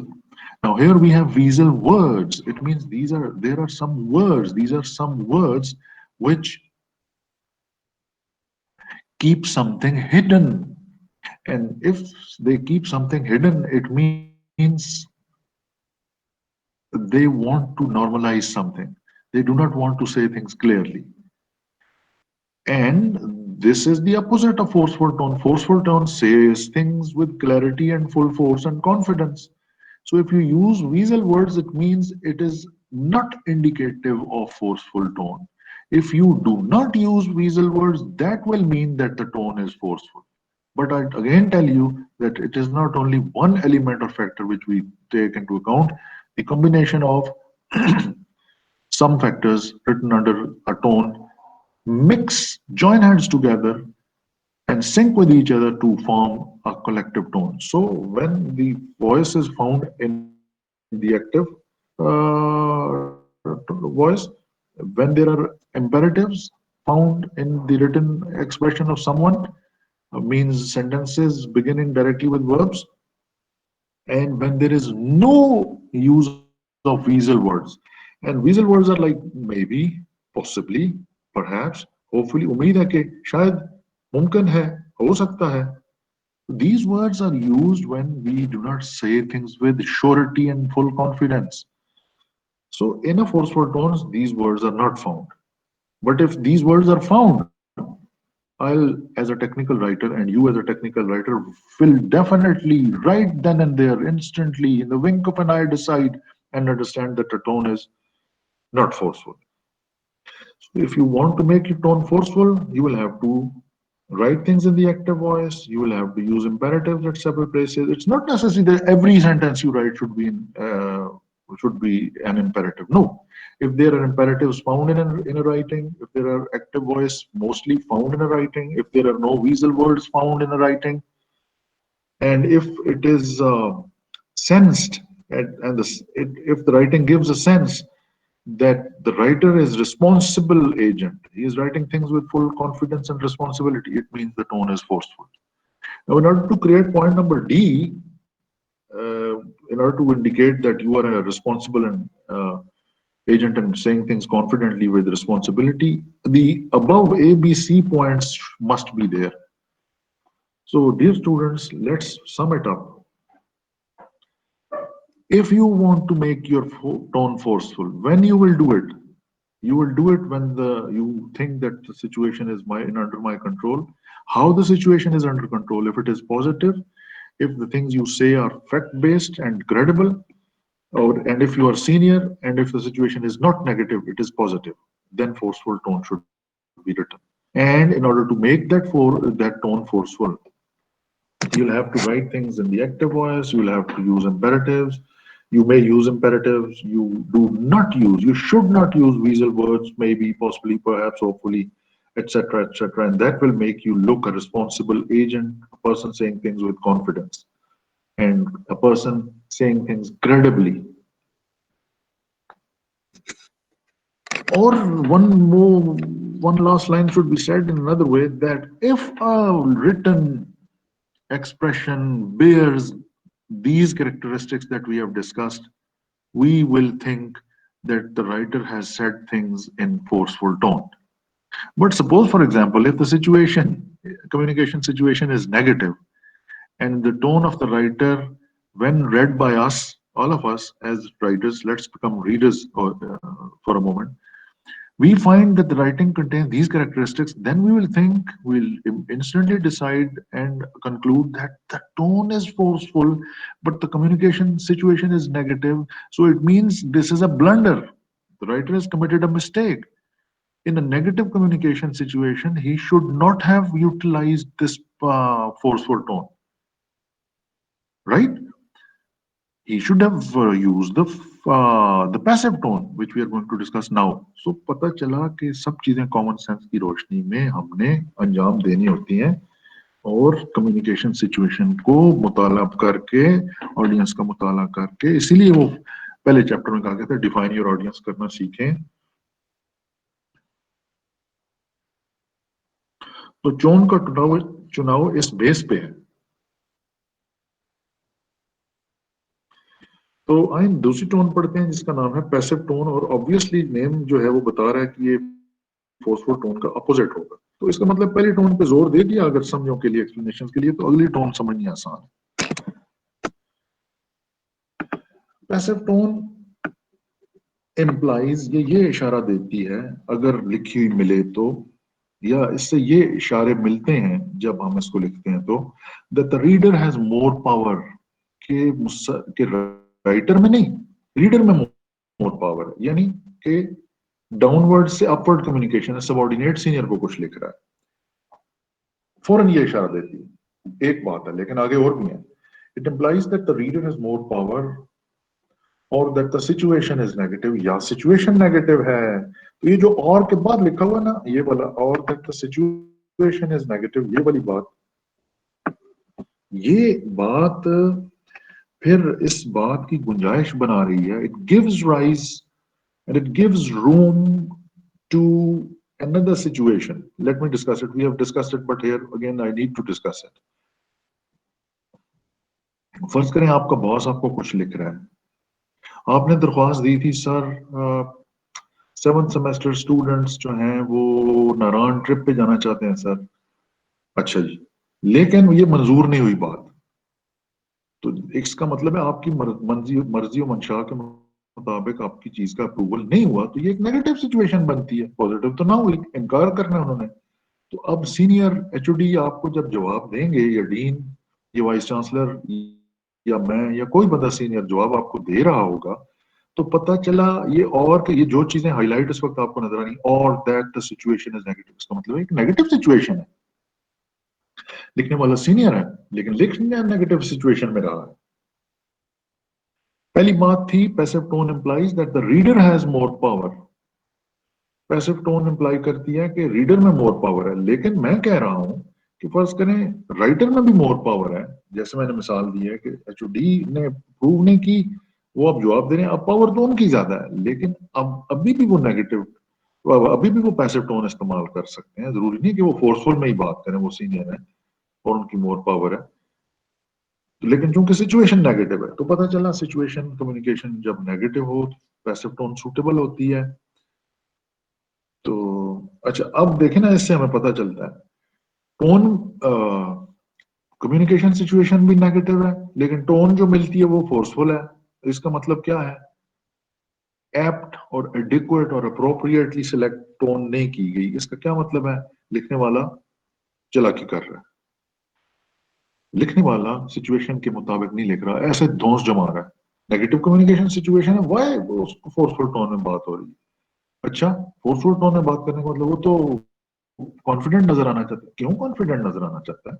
एक तो communication situation negative है, जो होना था वो नहीं हो रहा, इसका मतलब है कि उसकी मालूमात नहीं है कि मुझे कौन सी टोन में बात करनी चाहिए। तो it speaks, your writing speaks of your knowledge, your writing speaks of your skills.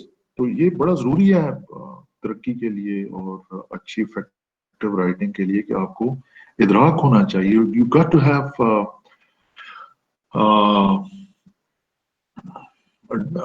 defining ability of the communication situation of the audience, how to choose a tone, why to choose, which is the situation, which is suitable, which is more effective and efficient. ये सब कुछ जो है ये देखना आएगा तो बंदा तब देख सकेगा। तो पहले इसको समझना जरूरी, फिर इसको अडॉप्ट करना, इम्प्लीमेंट करना, और बर वक्त और सही इंतखाब करना भी जरूरी। So it is appropriate to address a superior, और अच्छा, तो सुपीरियर को एड्रेस करना हो तो ठीक है, या न्यूट्रलाइज करना हो किसी पोटेंशियल नेगेटिव सिचुएशन को, शक हो कि ये बात करने से नेगेटिव रिएक्शन आने का एहतमाल है, there is a probability of receiving negative reaction. So since it, अब वो कैसे होगा? आप फोर्स ही करेंगे, तो पता चला कबल अज वक्त जांच और पड़ताल करनी सिचुएशन की भी एक फन है। तो अगर आप देखेंगे ये होगा, तो आप अभी से बेशक सीनियर है तब भी आप पैसिव टोन इस्तेमाल कर सकते हैं। ये सिचुएशन है, तो आप पैसिव टोन की कैरेक्टरिस्टिक्स क्या है, या पैसिव टोन बनाने के लिए क्या करना पड़ेगा? यूज भी पैसिव वॉइस, पैसिव वॉइस का इस्तेमाल कीजिए, ठीक है। अवॉइड इंपेरेटिव्स, ये जो ऊपर इंपेरेटिव यूज करना था फोर्सफुल में, यहाँ पे अवॉइड करने हैं वो सेंटेंसेस जो वर्ब से शुरू होते हैं डायरेक्टली, वो इस्तेमाल नहीं करने। यूज वीजल वर्ड्स, उधर do not use weasel words थे, ये possibly, may be, perhaps, hopefully, could be, could not be, may be, can be, can not be, and so on, इस तरह के। और नहीं करने, यहाँ पे करने हैं यूज वीजल वर्ड्स। जाहिर है ये फोर्सफुल टोन पैसिव टोन एक दूसरे का उलट है, जो उधर करना था वो इधर नहीं करना, जो इधर करना वो उधर नहीं करना। तो in order to make your tone passive you have to use weasel words. अब कब करेंगे? नेगेटिव कम्युनिकेशन सिचुएशन है, you are not in control of the communication situation, you are not confident about the thing you are talking about. You need to be at the back foot. You're talking to a superior. You need to neutralize a potentially negative reaction. तो इन बातों की रोशनी में फिर passive tone use करनी है ना। इनमें से कोई भी हो, एक दो हो, ज्यादा होंगी तो ज्यादा स्ट्रॉन्ग नीड बन जाएगी, तो वीजल वर्ड्स यूज करने हैं। यूज लॉन्गर सेंटेंसेस, लंबे जुमले इस्तेमाल करने हैं। लंबों का मतलब ये नहीं है 25 लफ्जों से तजावुज करना है, वो हमने पहले बात की हुई है। लेकिन इंपेरेटिव्स फोर्सफुल टोन में यूज करने थे, हमने उधर बात की कि इंपेरेटिव्स हमेशा शॉर्ट होते हैं, सिट डाउन, कम हियर, और लॉन्गर सेंटेंसेस चूंकि इधर इंपेरेटिव्स यूज, लेकिन नहीं करने ना, अवॉइड करने, अवॉइड इंपेरेटिव्स। तो इम्पेरेटिव्स अवॉइड करने हैं, तो इसका मतलब ऑब्वियसली जुमले फिर लंबे लिखने हैं क्योंकि इम्पेरेटिव छोटे होते हैं। अच्छा जी, जब ए बी सी डी करेंगे तो ऑब्वियसली ई की तुक बन जाएगी, do not take responsibility explicitly और क्लियरली। तो ये बातें पैसिव टोन की कैरेक्टरिस्टिक्स खुद ही शो करेंगी कि आप रिस्पॉन्सिबल एजेंट और रिस्पॉन्सिबिलिटी नहीं ले रहे, कॉन्फिडेंस से बात नहीं कर रहे। लेकिन ये कब करना है? जब ये नीड्स हो तो, वरना नहीं। तो अब ये आपने फैसला करना है, कॉमन सेंस ने फैसला करना है कि एक ऐसी सिचुएशन में मैं लिख रहा हूँ, इसके तकाजे क्या है मुझसे, what are the demands of this communication situation, and seeing the demands of the communication situation, you need to choose the tone which best suits that communication situation. अच्छा जी, अब दो टोन्स बाकी हैं जो कि हैं पर्सनल और इम्पर्सनल। तो personal tone should be used for your colleagues. अच्छा, ये आपके हमपला, आपके जो साथ के हम मनसब लोग हैं, उनके लिए पर्सनल टोन सूट करती है, इक्वल्स के लिए। It also shows that you have respect for the audience. अच्छा, ये भी शो करती है कि ऑडियंस के लिए आप रिस्पेक्ट रखते हैं। इसका मतलब है कि फर्ज करें आप सीनियर भी हैं, कोलीग्स के लिए तो नहीं लिख रहे हैं, जूनियर्स के लिए लिख रहे हैं, लेकिन अगर आप उनको रिस्पेक्ट शो करना चाहते हैं तो इसका मतलब फिर पर्सनल टोन में अगर आप बात करेंगे तो ये उनके लिए रिस्पेक्ट शो करने की वजह से आप कर रहे हैं, कर सकते हैं। Personal tone creates certain degree of informality. तो पर्सनल टोन एक इनफॉर्मेलिटी की डिग्री क्रिएट करती है। We already talked about it कि पर्सनल टोन है तो सब्जेक्टिव होगी, सब्जेक्टिव है तो फिर इनफॉर्मल होगी। तो ये वाकई एक डिग्री ऑफ इनफॉर्मेलिटी क्रिएट करती है। तो पता चला जितनी फॉर्मल राइटिंग्स हैं, जितनी कम्युनिकेशन जो है वो फॉर्मल है, उसमें आपने पर्सनल टोन यूज नहीं करनी, क्योंकि ये फॉर्मल नहीं है, इनफॉर्मल है। हाँ, मैंने आपको बताया हमेशा जरूरी तो नहीं है फॉर्मल चीजें आप लिख रहे हो, लेकिन दफ्तरी प्रोफेशनल बातें सारी फॉर्मल होती हैं, लेकिन कभी बंदा पर्सनल लेवल पर भी बात करता है, उसमें पर्सनल टोन यूज हो सकती है। लेकिन जितनी फॉर्मल राइटिंग्स हैं, रिसर्च बेस्ड रिपोर्ट्स हैं, प्रोजेक्ट रिपोर्ट्स हैं, स्टडी और टीचिंग लर्निंग प्रोसेस के दौरान या बाद में भी फॉर्मल राइटिंग में ये टोन नहीं करनी यूज। अच्छा जी, इस टोन की कैरेक्टरिस्टिक्स क्या है? टोन को पर्सनल बनाने के लिए क्या करना पड़ता है? Use the active voice. अच्छा जी, वॉइस एक्टिव यूज करना पड़ेगा। अब देखेंगे एक फोर्सफुल टोन की भी कैरेक्टरिस्टिक है और पर्सनल टोन की भी कैरेक्टरिस्टिक है, तो जरूरी नहीं एक चीज को देख के फौरन अंदाजा लगा लिया कि ये फलानी टोन है, क्योंकि ये देखें active tone, sorry active voice personal tone की भी कैरेक्टरिस्टिक है और फोर्सफुल टोन की भी कैरेक्टरिस्टिक थी। तो ये नहीं देखना एक चीज को, सात औरों को भी मिला के देखना है। अच्छा जी, अगला पॉइंट है use first names. Mister Mohammad Hussain है नाम किसी का, तो मिस्टर मोहम्मद, फरीदुल्लाह है किसी का नाम, रफीउल्लाह है किसी का नाम, तो मिस्टर फरीद, मिस्टर रफी, ये हो गया फर्स्ट नेम। तो जब आप फर्स्ट नेम अपनी राइटिंग्स में यूज करते हैं तो इसका मतलब है कि ये जबरदस्त इंडिकेशन है कि टोन आप पर्सनल यूज कर रहे हैं। सिर्फ एक्टिव वॉइस से ये अंदाजा नहीं लग सकता क्योंकि फोर्सफुल टोन में भी ये थी, लेकिन फर्स्ट नेम्स जब उधर पाए जाएंगे पता फौरन चल जाएगा ये personal tone. Use short sentences. अब शॉर्ट सेंटेंसेस जो हैं वो आपके फोर्सफुल टोन में भी शॉर्ट हैं, क्योंकि आपको उधर इजाजत थी इम्पेरेटिव्स यूज करने की, और इम्पेरेटिव्स जाहिर है शॉर्ट हैं, लेकिन पर्सनल टोन में भी आप शॉर्ट जुमले इस्तेमाल करते हैं। Use contractions. कॉन्ट्रैक्शन जैसे इट इज को हम इट्स लिखते हैं, ही इज को हीज लिखते हैं, दे आर को देयर, एटसेट्रा। ये कॉन्ट्रैक्शंस आपको जिस राइटिंग में पाई जाएंगी, आपकी फाइनल ईयर प्रोजेक्ट रिपोर्ट्स कई दफा एमएस पीएचडी के स्टूडेंट्स थीसिस वगैरह लिखते हैं, वो आ जाते हैं मेरे पास कि ये कर दो चेक हमें, तो कई दफा उनकी कॉन्ट्रैक्शंस नजर अगर आए, मैं फौरन अंडरलाइन करता हूँ।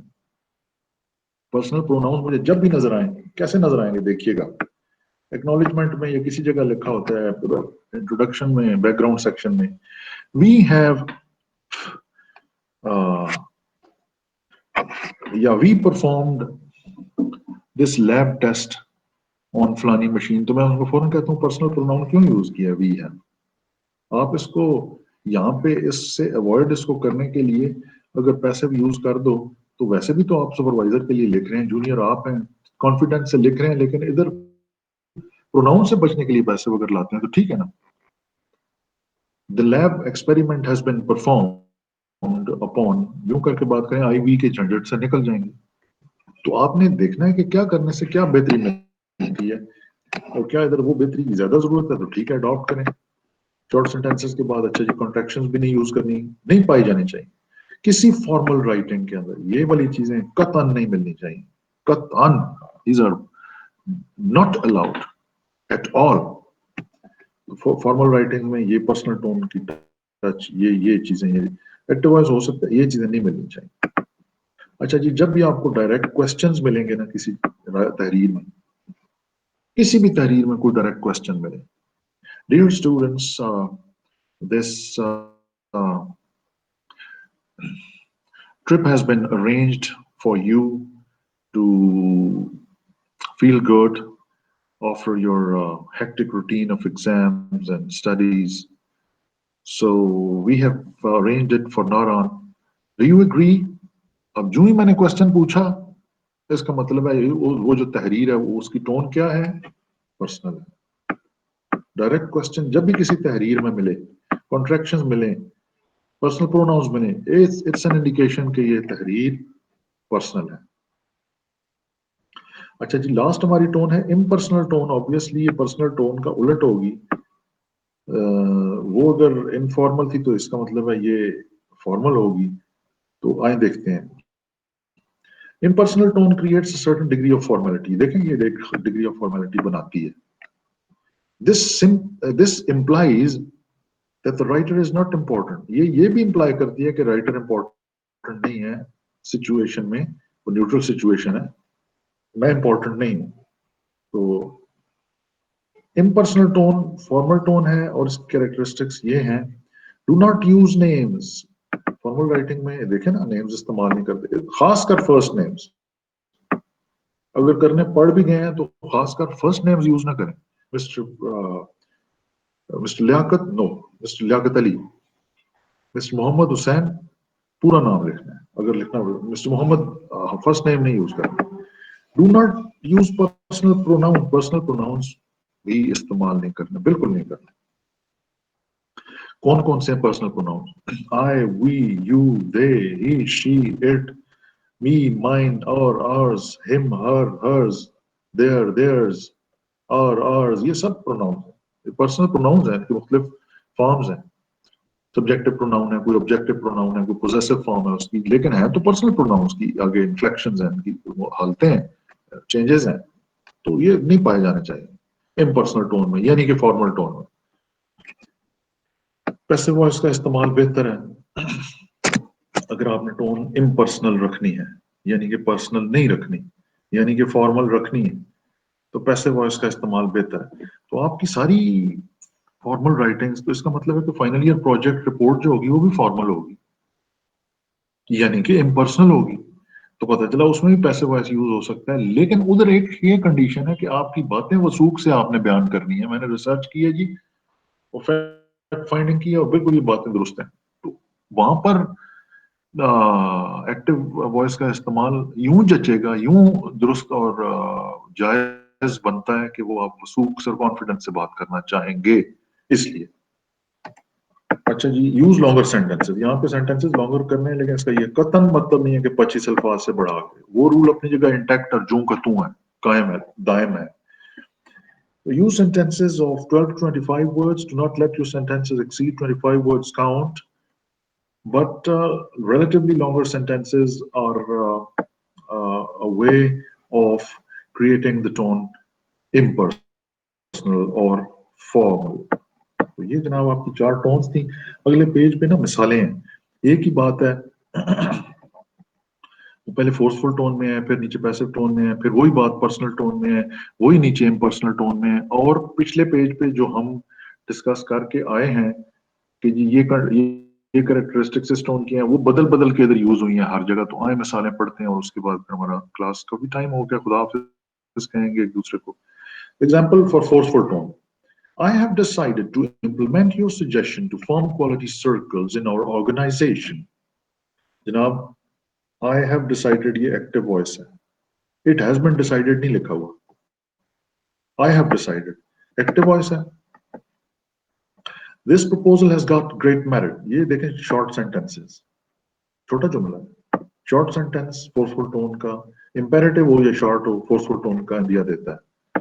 You have demonstrated that we can raise morale and increase the bottom line.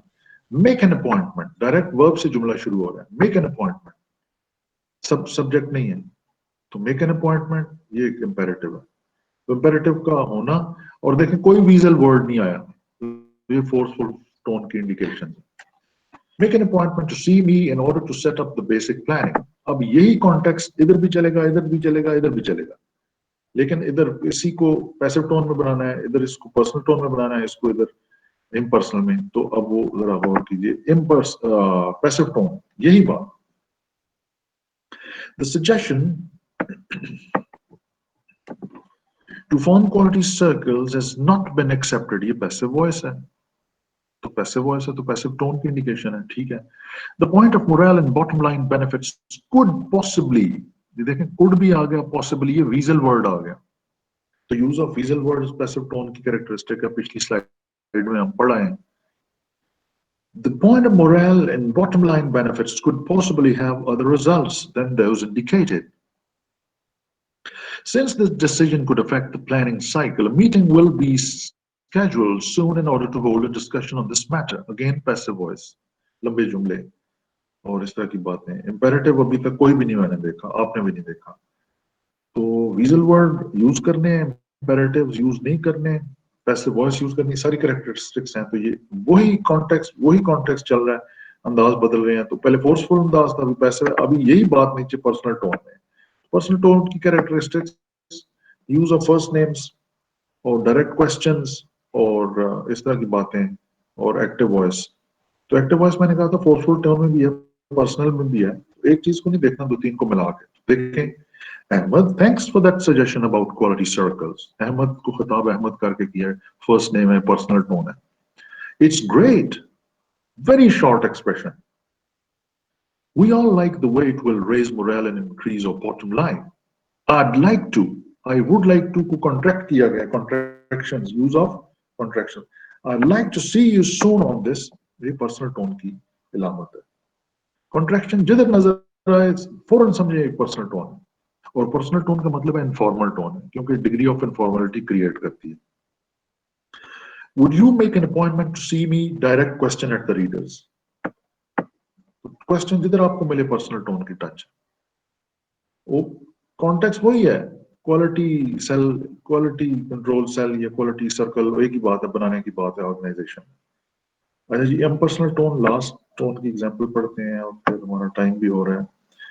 A decision to implement the quality circles proposal has been made. Passive voice, impersonal tone में passive voice. Impersonal tone आपकी formal है nature में, याद रखिएगा. Personal tone informal है nature में, impersonal tone formal है nature में. तो इसमें passive voice का इस्तेमाल.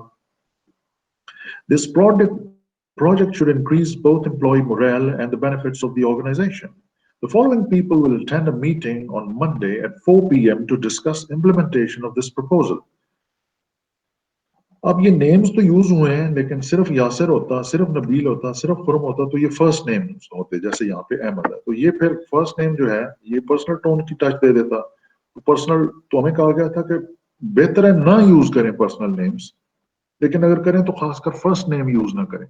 तो हमें अगर पूरे नेम मिलते हैं तो फिर इसका मतलब ये है कि पर्सनल नहीं है, थोड़ी फॉर्मल है.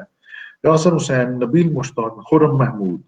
तो ये इंजीनियर्स हैं, ये अटेंड करेंगे मीटिंग प्लानिंग करने के लिए 4 बजे मजीद मंडे को इस बात में. तो these students, these are the 4 examples of the 4 tones that we have been discussing. With this, we come to the end of the very important chapter, the technical writing style. How does a technical style gets formed by a technical writer? These are the 3 points: write clear sentences, write clear paragraphs, choose a proper tone, how to choose, when to choose, things like that. This forms your technical writing style. Whatever you write, in which format you write, you will definitely be writing things in the form of sentences and paragraphs. So this forms your style. Dear students, this is the end of the yes chapter. So thank you very much for being with me. अगर आपका कोई question है तो kindly पूछिए, वरना chapter और हमारा lecture, हमारी डिस्कशन और मीटिंग मुकम्मल हो चुकी है. If you have a question please ask. Umar Farooq का माइक खुला है. उमर पूछें, कुछ पूछना चाहते हैं?